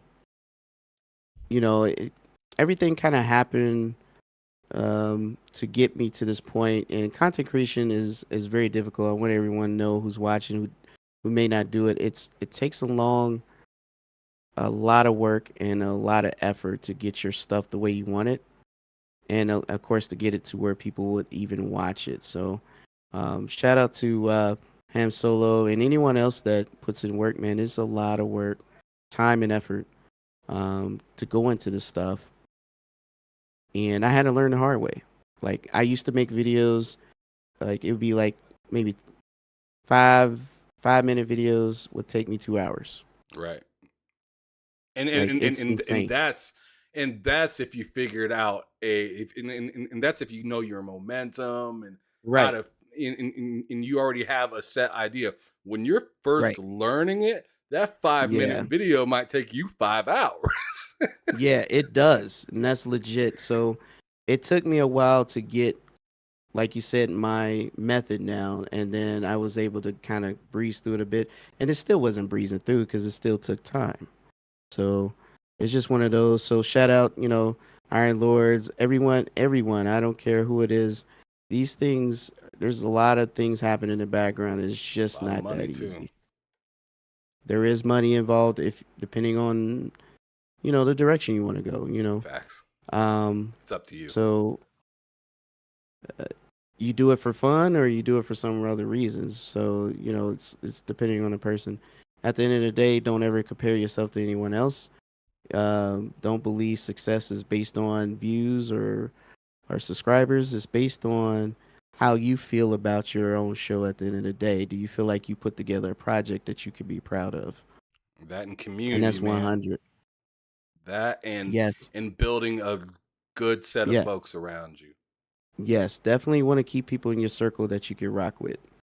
Because there's a lot of, and just like people, there's a lot of things that happen in the background where some people don't, you know, they bump heads, don't mesh, or they might, someone does something they shouldn't do, and you don't see that, but stuff happens. Yeah, We're all human, but we making got to it keep it work moving. on camera, but it ain't working off Right. camera. So we keep it moving, because for the show, we have to make sure you guys, the viewers, are entertained, however that plays out. So I think this is kind of why I'm saying that gaming is amazing because it got us to this level where we can sit here and talk about things we like, and people enjoy having the conversation and giving us their opinions. Having that interaction going, streaming and all that. Like you never heard of that before. Yeah, not until like not until I was pretty much done with high school. Like streaming was not a you thing. know, Streaming, I mean, YouTube was new when I was leaving high school. right? It was new, but it didn't do nothing like it does today. No, it was like Reggie Bush like compilation videos and like GI Joe bullshit and Yeah, like whatever you would see on like College Humor or whatever that shit is right. and stuff like that. That would be what was YouTube. It was just random, just funny Random shit. stuff. Random stuff, man. Nobody was doing no vlogs. No, there was none of that. It was just random clips of stuff like that. I remember the Xbox One would allow you to take your stuff to YouTube. I ran up on a few real early clips of me gaming that was on YouTube, and I was like, "What is this doing here?" But yeah, even back then, even in 2013, YouTube was still very. It became a Even at that point, powerhouse. it was very like That's why Google bought rare. them. They seen the trend. Facts. They s- they seen the trend. So Um, yeah, but yeah. So one thing I like to do, just out of the courtesy and like you know, just to kind of celebrate your past a little bit, I always ask people to shout out those that were like really meaningful to your growth as a content creator and a gamer, whether they're in gaming or content creating or not. got you. Well, we already talked about B Shadows. I shout out to him. Shout out to K Mega. Um, podcasting. I got really comfortable podcasting because he gave me a shot, just like he, give you a shot or whatever. Um, of course, my partner Clowns. Um, progressing to, uh, on our channel, we interview people in the industry, and not just games, but comics, manga, everything. I mean, you name it, and it's something I never thought before. Like when we interviewed Steve Downs, the voice of Master Hmm. Chief, that was amazing. That was different for me. Never experienced that before. So it's a big deal, man. You having these experiences as my growth. So I shout out to all those guys, and definitely shout out to all the people in the community that does support me and does look out to bring me into their ecosystem, right? So, and because the list can go on, but those are the highlights, I would say. Um, my pops for even giving me the love of gaming in the first place. Yeah, you had games in Recipes. boxes before you were thinking of playing them. Right, right. So, you know, definitely, definitely shout out him, and thanks for everything, and thank you for the community, because the people that's watching now, the people I play with online, the people I play against, you guys keep me going. You guys are the reason why I want to keep on going to the next level, and I want to give you the same energy to keep Right. pushing as It's well. not the reason you do it, but it's the adrenaline shot to kind of give you that extra umph. Right, right, and that's kind of what I'm getting at. So, and that's I think that's we all kind of share that in some way. Absolutely. But before we leave this topic, I wanted to touch upon real quick and just give out some respects to, 4GQ TV and, clowns and everything. I want to know, how did you guys meet and like get together and stuff like that? Because obviously you talked about, being on GRG and stuff like that. But like, how did you specifically get linked up with 4GQ TV and start doing interviews with him and, hosting shows and whatnot? Uh, it's kind of a weird scenario because not really sure. I what it is Graphic God, who's working on some of my um he was working on some logos and stuff for me, and he's friends with Clowns, and they got me on Retro Renegades and stuff like that. And I think that's where we met him, is kind of in the party chat, and we were just kind of conversing. And he just invited me to come on as a guest one day, and seemed like a good fit, so I just came back. And then he asked me to be a permanent member.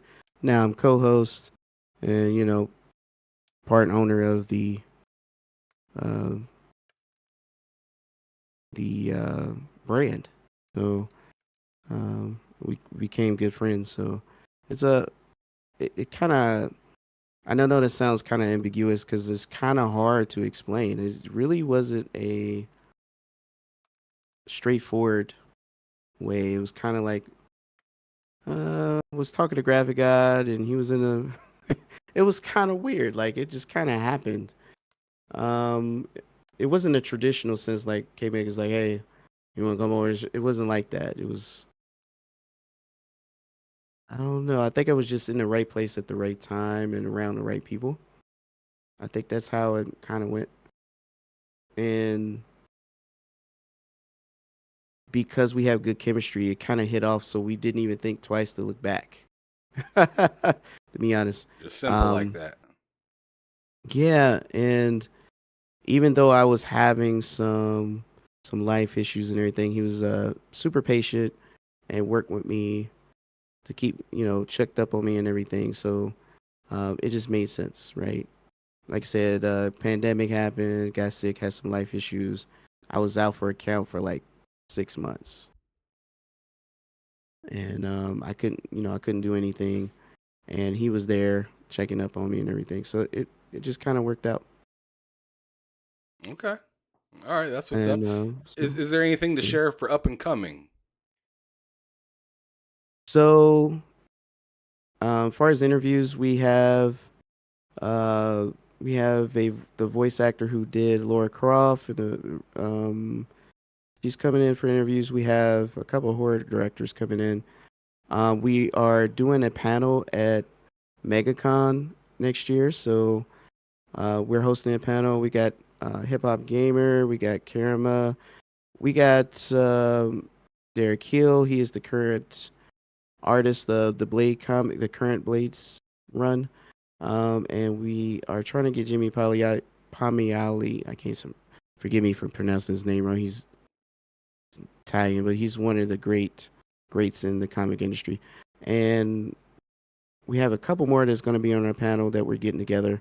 So MegaCon, you'll see us there. We're definitely hosting this panel. This is a big deal for us, a big move. Um, Once this is successful, we're definitely going to branch out and definitely have some bigger movement going on. So definitely keep your eyes peeled for that. And like I said, this is what it is, man. We're just trying to have good conversations, network, and have good experiences with people across the board. No Like doubt, no doubt. it's that kind of situation. So you guys, please go make sure hit that subscribe button here, of course, but definitely go over to 4GQ TV, hit that subscribe button, check out PK, check out Clowns, check out Cozy when she's over there doing her work. I mean, they got a lot of folks over there that do some phenomenal work. They got a website as well. If you hit the description, you should be able to find the website. You should be able to find the YouTube channel. You should be able to find all that stuff. And at the end of the show here, I'll be having PK let everybody know where they can find them one last time, because I'm sure you guys have a few other places that I didn't even mention. But continuing on, let's talk about some of the quick hitter questions that we have before we get up out Yeah. of here. And the first one that I like to do, because I ask everybody these questions. These are my favorite questions to ask as I'm exiting the show. So please listen closely, brother, because I got this one coming after you right now, and that is, what is a genre in gaming that PK don't fuck with or don't really like playing that much? I don't like Souls. Whoa, I would have never thought that somebody as meticulous as you didn't like Souls games. I tell you what, playing what's the anime one? They made an anime one. Was it? Can't remember. It came out after Souls 2.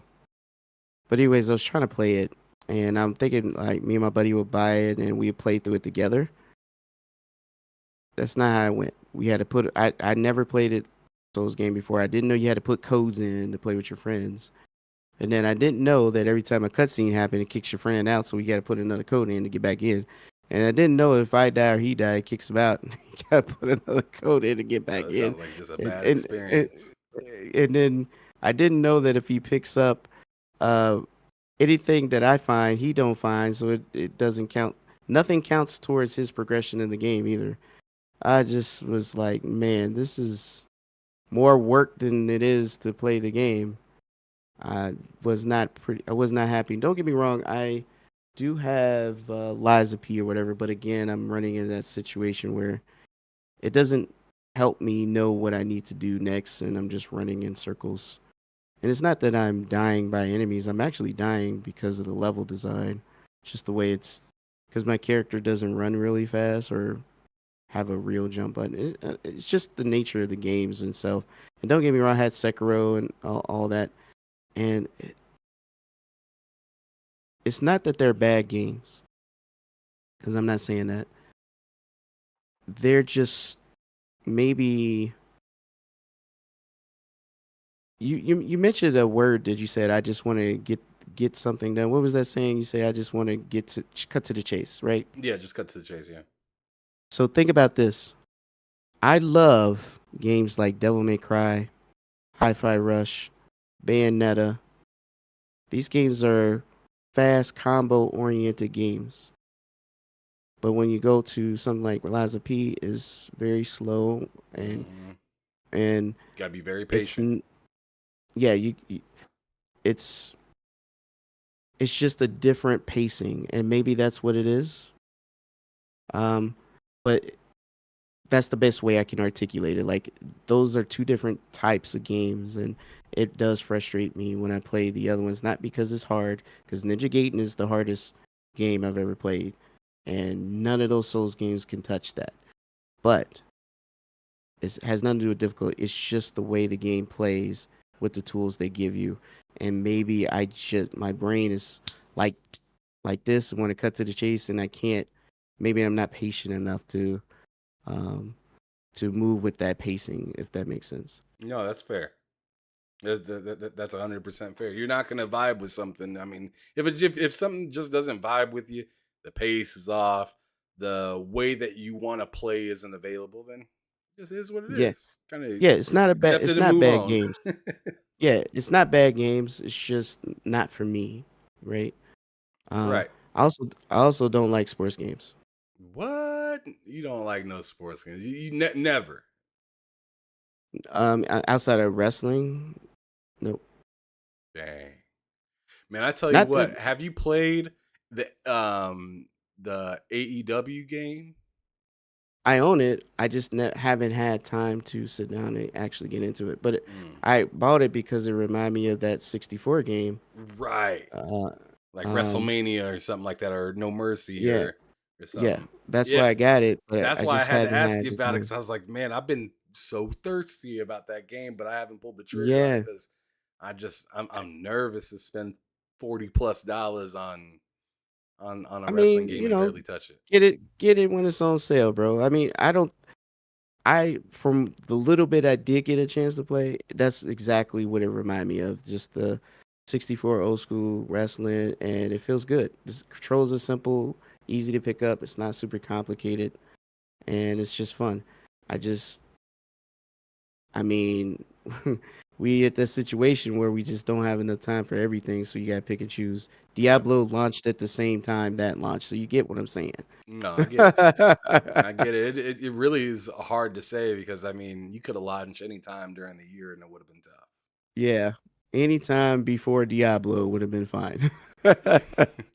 All right, I got you. I got you. So the next one I'm gonna be asking you is what's the best 3 games that you've played this year? They don't have to be brand new games, but the best Ooh, 3 games that you've played in the last calendar year.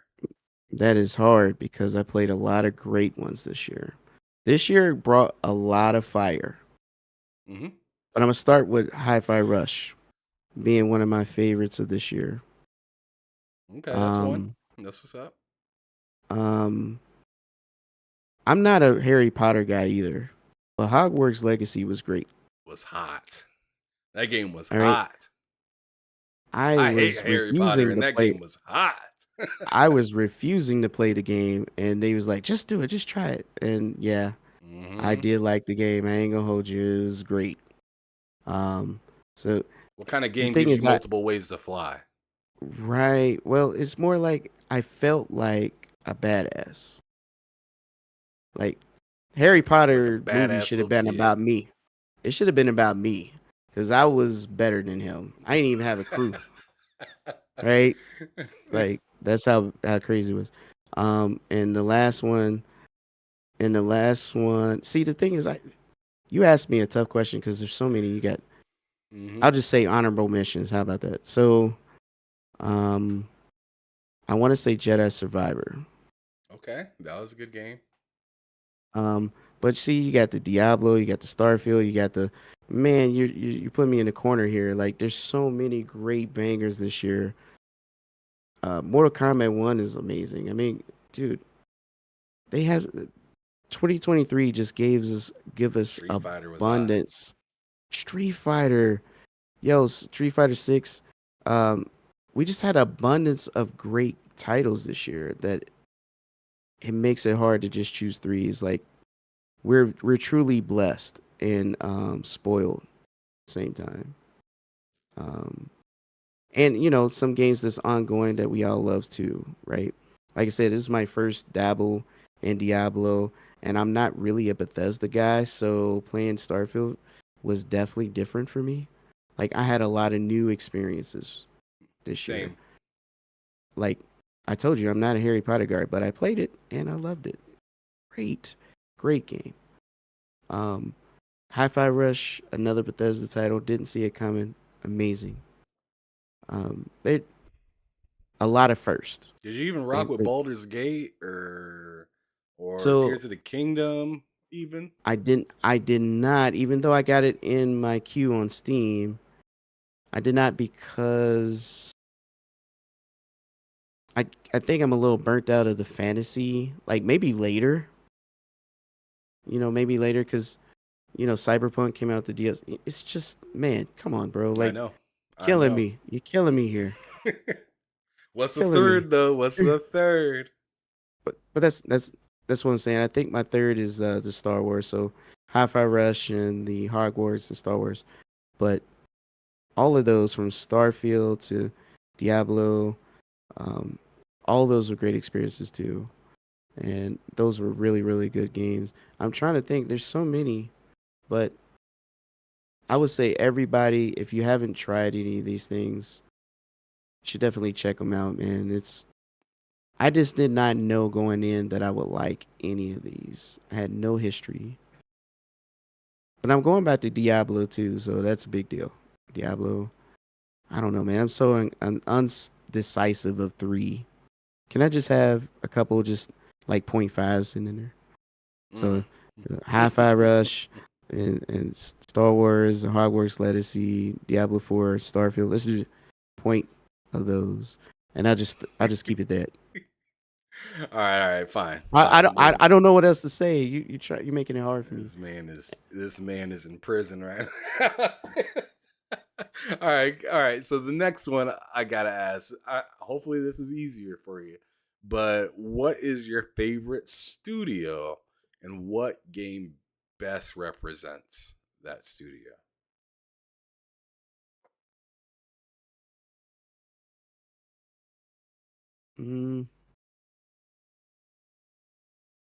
I would say High Moon Studios and Transformers: Fall of Cybertron and War for Cybertron.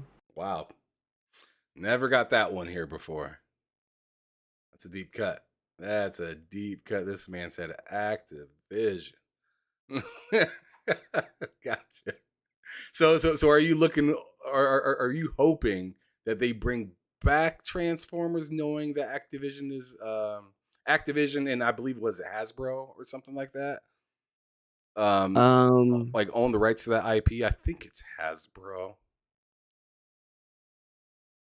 So you talking about the Transformers game? Yeah.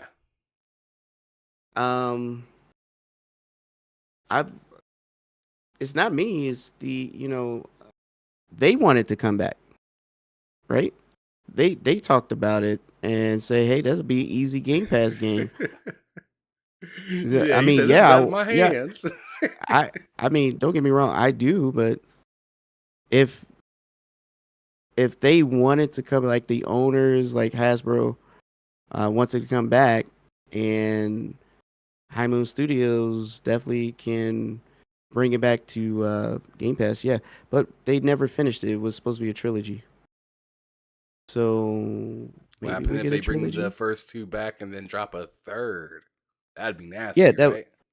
that would be dope. and they're the ones that's highly qualified enough to pick up Mech Assault back up as well. Talk about it. Yep, because I know that's been swinging around as well. Mech Assault, people been talking about that quite a bit, especially Yeah, with the yeah. newly launched Armored Core. It's like, you can't launch Armored Core without a I Mech beat that Assault. 4 times. Talk about game. I mean, that's a game you didn't even mention. I beat it 4 times. See, man, it's too many good ones this You got an year. overabundance of it. Okay. All right. Next one. Wait. So yeah, you labeled that one for High Moon.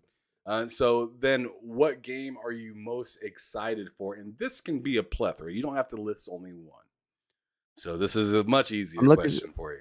What games are you I'm looking looking forward for. to past 2024, or like so January 2024 and on? I'm looking forward to Final Fantasy Rebirth. Um, uh, hopefully Gear 6 at some point. Honestly, I would like to have a Gears that has the Diablo formula. That would be That dope. But sounds Gears pretty 6, hot. yeah. What was this? Tekken 8. I'm interested in that. And kind of hard for me to think of the future because there's so many games coming out now that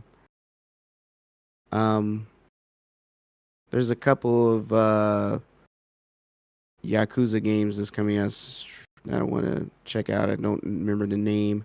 I think one of them was the Man Without a Name. It was based on. Right. Yeah, I'm definitely. I know these are niche games. Don't judge me.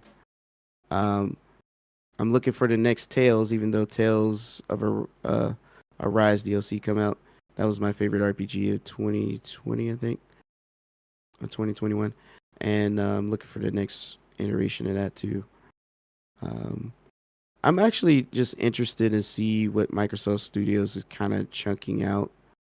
So Considering that I'm new to, well, the thing is, I'm new to a lot of this, so I was not hyped for Starfield, but when I played it, it was great. It's kind of like that. I don't have enough experience with some of the Western titles, but I'm interested because like I said, I had a lot of firsts this year, and they definitely impressed. No doubt. No doubt. Simple enough. All right. Now I'm wondering if you were to go, let's say you went into a classic game store, right? I want you to go looking around and find 2 titles that you would want to have back that are dead IPs You right mean now. from Activision Blizzard? No, I mean in general. So I want you to like reach back and bring out 2 dead IPs and say, I want this remade, or like, a sequel to 2 games. Um, if I can get the same remake treatment for Chrono Trigger, that would change my life. Like Chrono Trigger was the beginning of my RPG. Okay. If we can get that remade in current gen, yeah, that would be amazing. Are you talking about like with all like with all the graphics and stuff, or are you just talking Yes. about bringing the I mean, sprites no, back? with the graphics, but since it's hand drawn art, it would be easier. It would just look kind of like Dragon Quest. Okay. All right. So we got that, and what's number 2? I would say, let me think. And you give me some options, then when I think about it,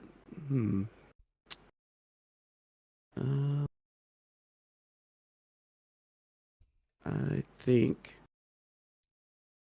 and there's a lot of games I really liked.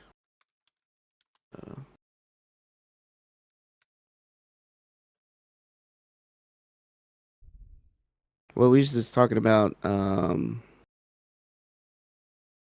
what was it? We was talking about a game Transformers. today. Well, yeah, well, definitely that. That since you mentioned it, yes, if we can bring that back and finish the trilogy, and hopefully do a remake, a remastered of the original, and then make a full ending to the trilogy, that'd be dope. So yeah, I am a huge that. Those games are definitely revolutionary. Like those things had some of the best storytelling for. I'm a huge Transformers fan and G.I. Joe and all that good stuff. I'm a big kid at heart, so that stuff matters. So yeah, I agree. Those two would be great. Where I started and where I ended, two things. All We're getting right. everything else, right? Yeah, we're getting everything else. All right. Well, then now I'm down to my last two questions of this evening. All right. The first one's negative, so let's go on ahead and get that out the way. It is what frustrates you about gaming, and this is general, so it could be whatever piece that you want: a gaming community, development, hardware, whatever. What frustrates me is some devs are trying to put out games for cash grabs and jack the price up to 70, knowing it should not be priced there. If you can beat a game in less than 7 hours or 3 hours, you should be $70. And I'm not saying it should be valued on how long you can beat it, but what is the value of what I'm getting when I'm spending this type of money? So if it doesn't have replay value, then what am I doing here? That's a little frustrating when you feel like you're being cheated. Yeah, they're trying to extract as much cash as possible, Right? for as little effort. Yeah. That's annoying. But if it's something like Vampire Survivor, and then you it's only like $2 or $3, and then they say DLC is $1. I mean, the game is addicting. Just buy it all. It ain't hurt nobody. You should, if you ask me, the free update should have just cost $1. But that's why I'm saying is what frustrates me. Well, no doubt. And then on the flip side of that, and I want you to be selfish with this one, what would be a dream come true for you in gaming?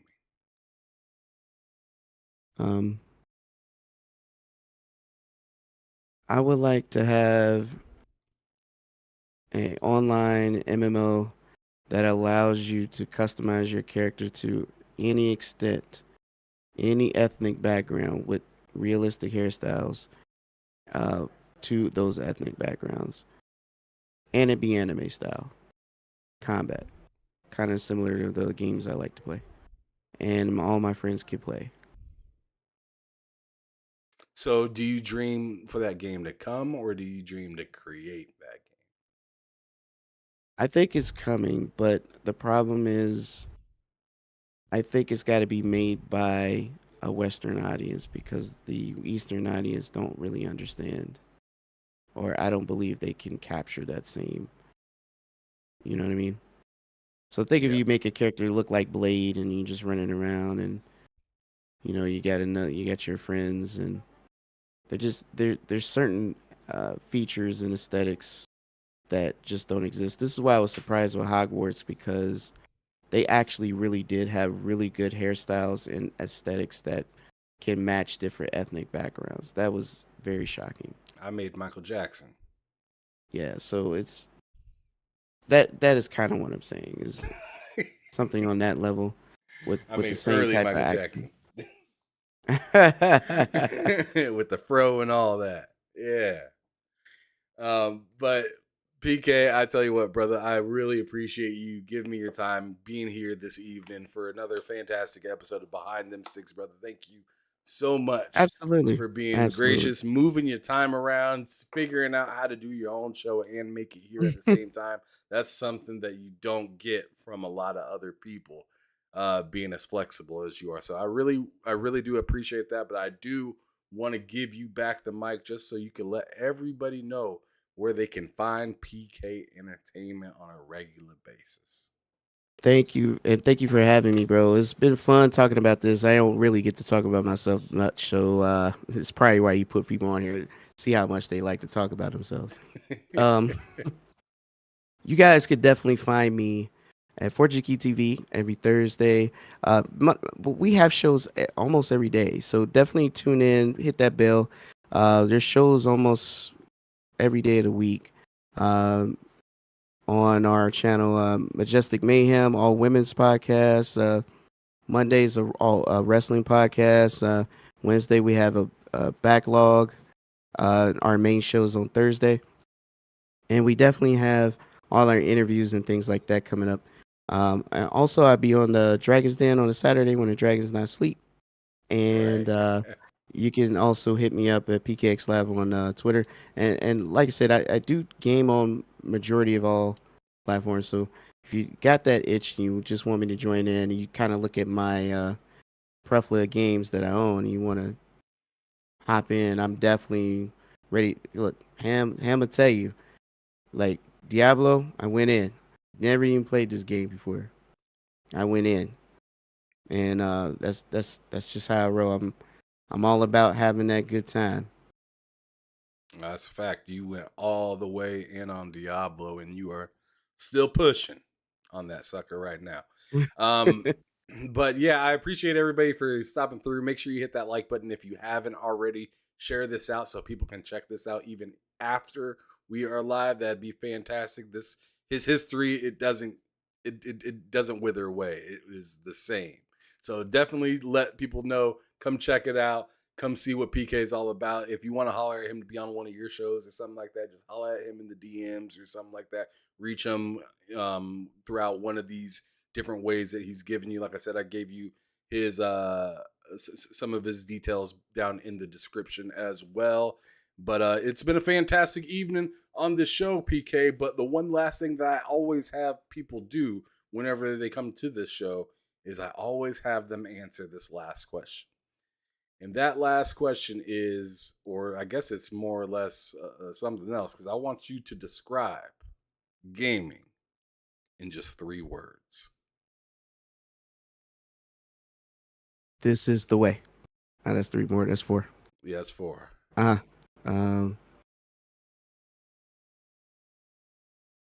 Um,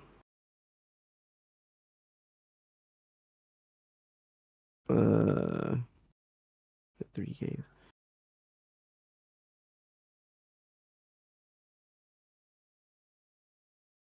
I would say, you said 3. Man, you limited me. Man, why is that hard for 3 words? Because you on the spot.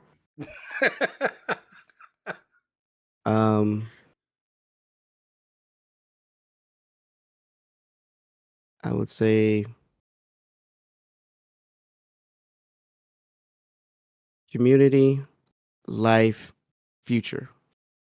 There y'all have it. Community, life, and future. Thank y'all so much for tuning in to another episode of Behind Them Sticks with your boy Ham Solo 05 Gaming here on the TSWS Gaming YouTube channel. Make sure you guys tune in tomorrow. We're going to have our next episode of Bull Sitting with me, Loke, Cozy Beluga, Matt Likes Games, and I have a special guest coming tomorrow that he sent me an email and agreed that he's going to be there. So hopefully this all works out. But Mr. Seamus Blackley's coming back. You know, the guy that made the Xbox? Yeah. He should be on tomorrow's show. Make sure you guys come through. 4 o'clock Eastern. What's that? 1 o'clock Pacific, I think. But yeah, Seamus Blackley coming through on Behind Them, or not Behind Them Sticks, Bull Sitting for the panel show that we do on Fridays. And definitely be aware of what we're going to be pumping out throughout the next few weeks. It should be hot, especially with the end of the year coming down. Finally, Spider-Man's coming out tonight or tomorrow, depending on where you live. It's gonna be wild. It's gonna be an interesting rest of the year. But thank you guys so much for stopping through, showing up, and saying what you had to say in the chat and just kicking it. Hope you guys enjoyed it. Make sure you hit that like button, hit that subscribe button. Go over, check out PK stuff on 4GQ TV, and actually hit that like button and subscribe button on whichever videos and stuff over there. But anyways, we're out of here. And as I always say at the end of every episode, make sure that you're keeping it gaming or keeping it moving. Peace.